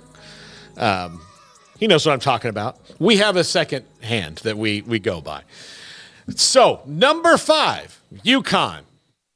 Look, if they do not get another Pac-12 school, then UConn is the next one that makes the most sense. It'll make Brett Yormark very happy, and he certainly earned, maybe a pick, I guess, in the draft if it comes to realignment.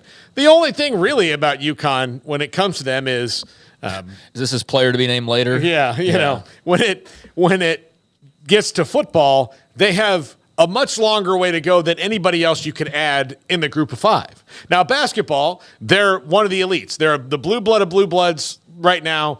They're actually the best blue blood of the last 20 years because they've won the most there. I mean, when it comes, it's men's and women's basketball. Totally great there. Football is just, pretty much a black hole of nothingness other than a couple of good years here and there and not great years. So they would have a long way to go. And not just on the field, when you're talking about facilities and everything that they would need to really measure up, there are other schools that you could go to, say I'm coming off the top of my head, UNLV is ahead of them where they would be, facilities-wise, and all those things. Yeah, I mean, this is pretty clearly known. I'm glad we're resetting the table because I was actually thinking about that during the break of just kind of revisiting where we are now. Mm-hmm. But, UConn, there was a lot of, I guess, smoke about, them in Colorado, capping off the next round. But I didn't get the UConn thing, other than obviously Yormark's desires there to add them and add New York, so to speak, and just be up there in the Northeast. Like, I understand that. I still, from a Big 12 point of view, and this is no knock on UConn, but I know UConn fans aren't excited about the idea of joining the Big 12. Yeah. I don't think it really makes all that much sense. Mm-hmm. I'm not a fan of that plan, but I do understand it. That would not be the move that got me like, oh yeah, like UConn's coming. I would think the ACC, if they wanted to add a team, that makes a lot of sense for them. It's a great basketball conference, Makes more sense. So this one is one where, it's certainly still possible, but they're not at the top of the list, and they are waiting on the Pac-12, along with others, to see what domino falls next. But, I think this is one where you're going to probably have the most split opinion of any of the schools mentioned here, probably. I don't know who else is on your list, but I would imagine so. And, this is a waiting game, not so much it appears like the next for sure thing coming up. And, look, if I'm the ACC and I want to do what the Big 12 did and get a couple of Group of 5 schools that we can maybe grow up, then – UConn, USF, Memphis in whatever kind of, like, UConn would be first, obviously, because of basketball and all that. And then Memphis and South Florida makes sense to more degree than anybody else they could add from the G5, to make them better. And I know they probably don't really feel the need to get into Florida that much more. And I know that Miami and Florida State don't want to give USF that boost, Yeah, no, of course not. In a city that they recruit in every day of the week. So, but I do think that makes more sense for them than does the Big 12. But if Brett Yormark wants it and eventually there's a spot for them, wouldn't be surprised to see it happen. Here's the problem, though, with your whole ACC scenarios. Why are they adding? They need to worry about who they got. Other than what they, I'm just saying, based on what Jim Phillips said about, we're open to it. Sure, but, you can't even pay who you have under your house right now the way they want to be paid. I mean, how are you going to add UConn and then explain how the shares are going down for the Huskies? You know what I mean? Which again, why is Jim? I know he's answering the question the way that you should, but in reality, it's great to fantasy book, but you have to stay on your toes. You have to be aware because, if all of a sudden, Oregon's like, hey, we'd love to be a part of the ACC. You have to be ready for that. But there's no pressure on them to have to add anybody that's going to drop the value. So all due respect, I don't want to sound like we're trashing UConn. No, it's just I just think it's mutual, that it's not really the best thing for either side, but we all understand that it makes some sense, and we all get that Brett Yormark's at the center of this. And look, it makes sense. Let's say that, but it just doesn't seem like it's the must-have move for right now. No, absolutely not. Number 4, Oregon. Look, if Oregon. Or, you could switch Washington into this, but it's the top 5, not the top 6.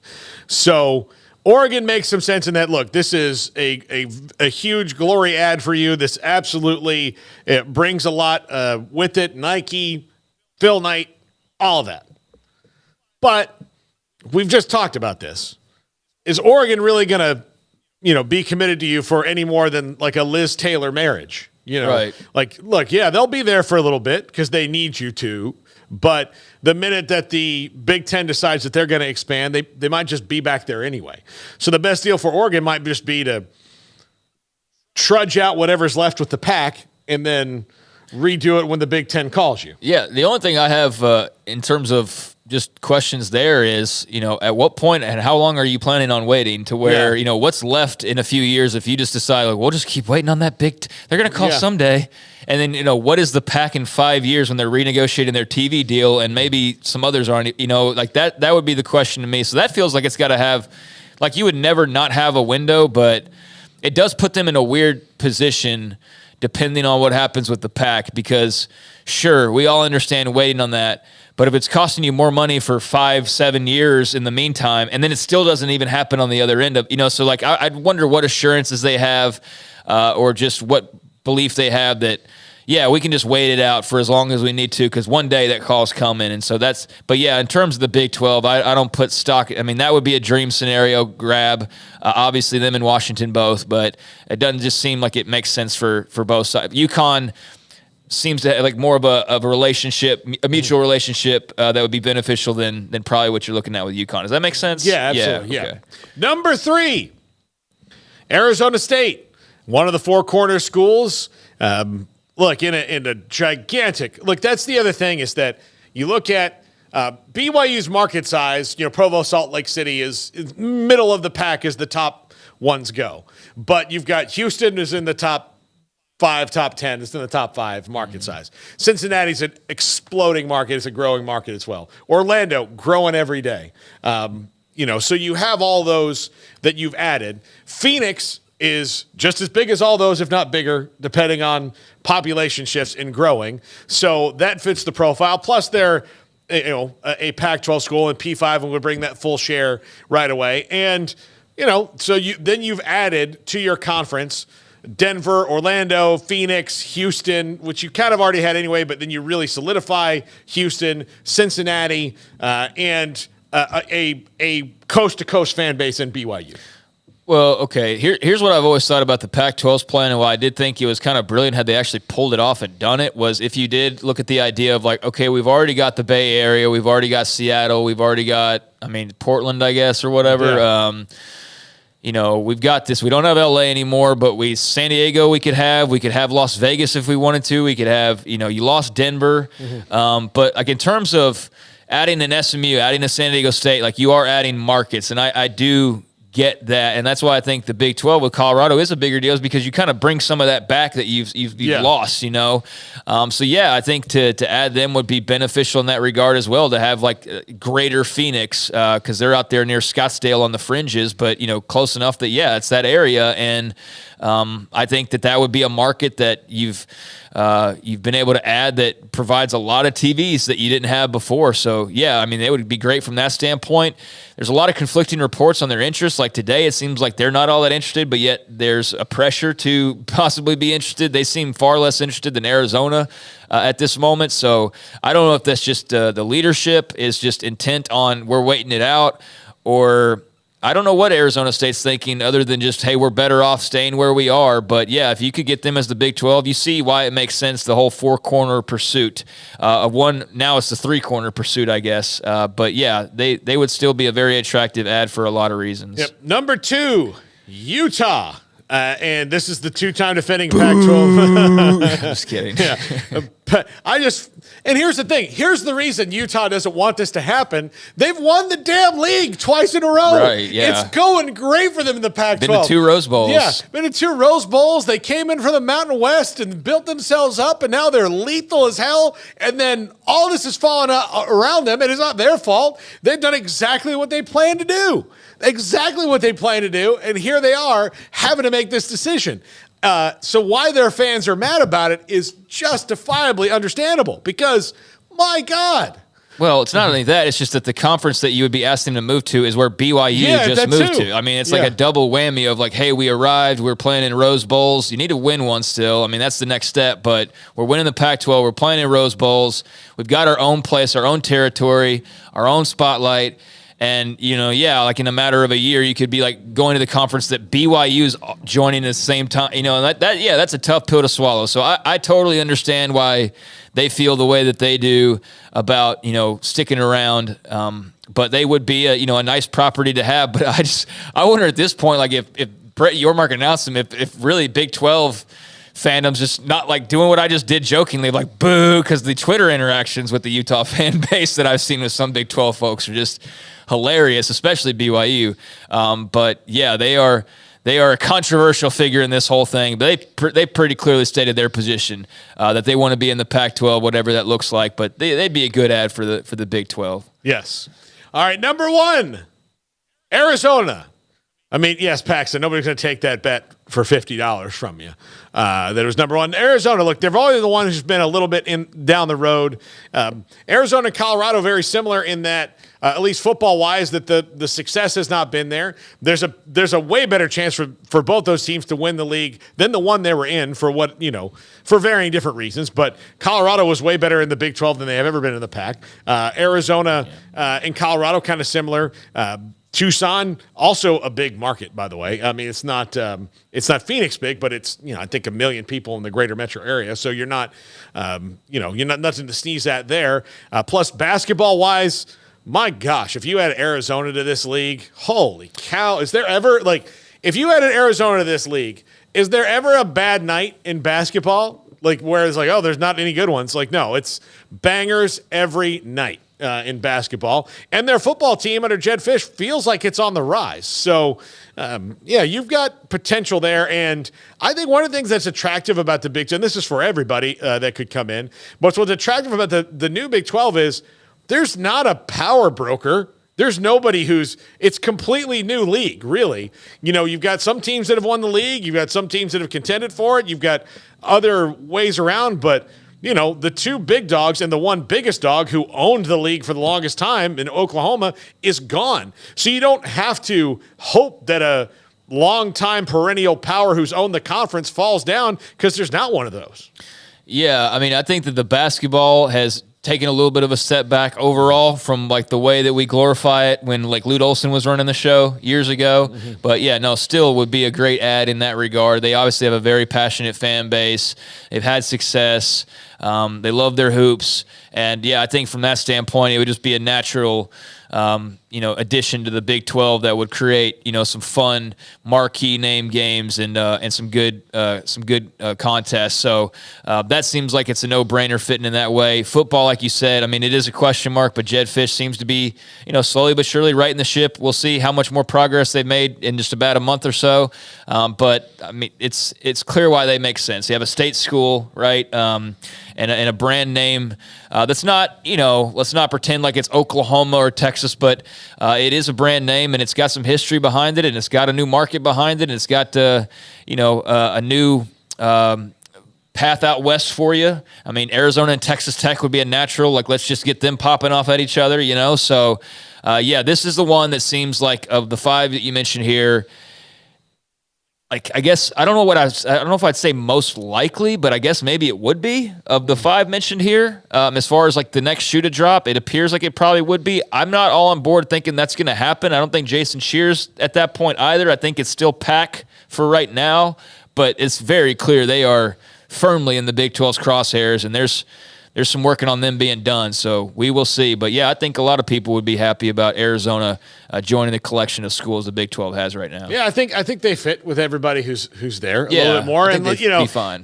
Like Arizona State and Oregon have always kind of, Arizona State feels like a West Coast school for the most, because it's been trying to be forever. They're that kind of, like, you live in Southern California, you want to get away, and right. There's a lot of transplants there too. Yeah, same vibe, and Yeah, that's kind of how it is. And maybe it's more like, I mean, I don't live in the area, so maybe it's like that at Arizona as well. It just seems less like that. It does seem like Arizona State leans far more into, like, we're basically California. Like, that's how it comes across from an outsider. I'd be happy to be wrong if that's not really how it is, but that's absolutely how it comes across. I think that's what they're trying to do. Yeah, I think that's how it comes across, and so if that's intentional, well, job well done. Of note, the team not mentioned here, and that's the one that Brett McMurphy kind of touched on, but it's just interesting to keep kind of referring back to is Gonzaga, and the whole basketball side of this just seems to have been, completely put off to the side, which is understandable if you're pursuing football, basketball schools as well. But yeah, I think those two on the left seem the least likely, and then those other three, there's a chance, even though Arizona State seems like it's probably more of the Oregon, Utah variety right now, but there are options, and there is a spot that we know of that they're trying to fill. So we are not done. That's what we do know. They'll we'll see if this is the McRib advertising like we talked about, get it before it's gone, and then they somehow get three schools off the thing, or if it's really legitimately one spot because Fox is kind of adamant about, let's just keep it here for now, we don't have it in the budget, then that's what it is. But we've run way over, and oh gosh, yeah. So yeah, we run way over. So have a great weekend, everybody. We're back on Monday. Thanks to Stewart Mandel, Pat Crakes, Brett McMurphy, Brian Howell, Grayson Grundhoefer, John Machota, Levi, Emery, Garrett, Jack, all helping out today. Great stuff. We're back on Monday. Well, I'm back on Monday. Craig's gone vacation, but we'll be back here with another show on Monday. This is 365 Sports. Have a great weekend, everybody.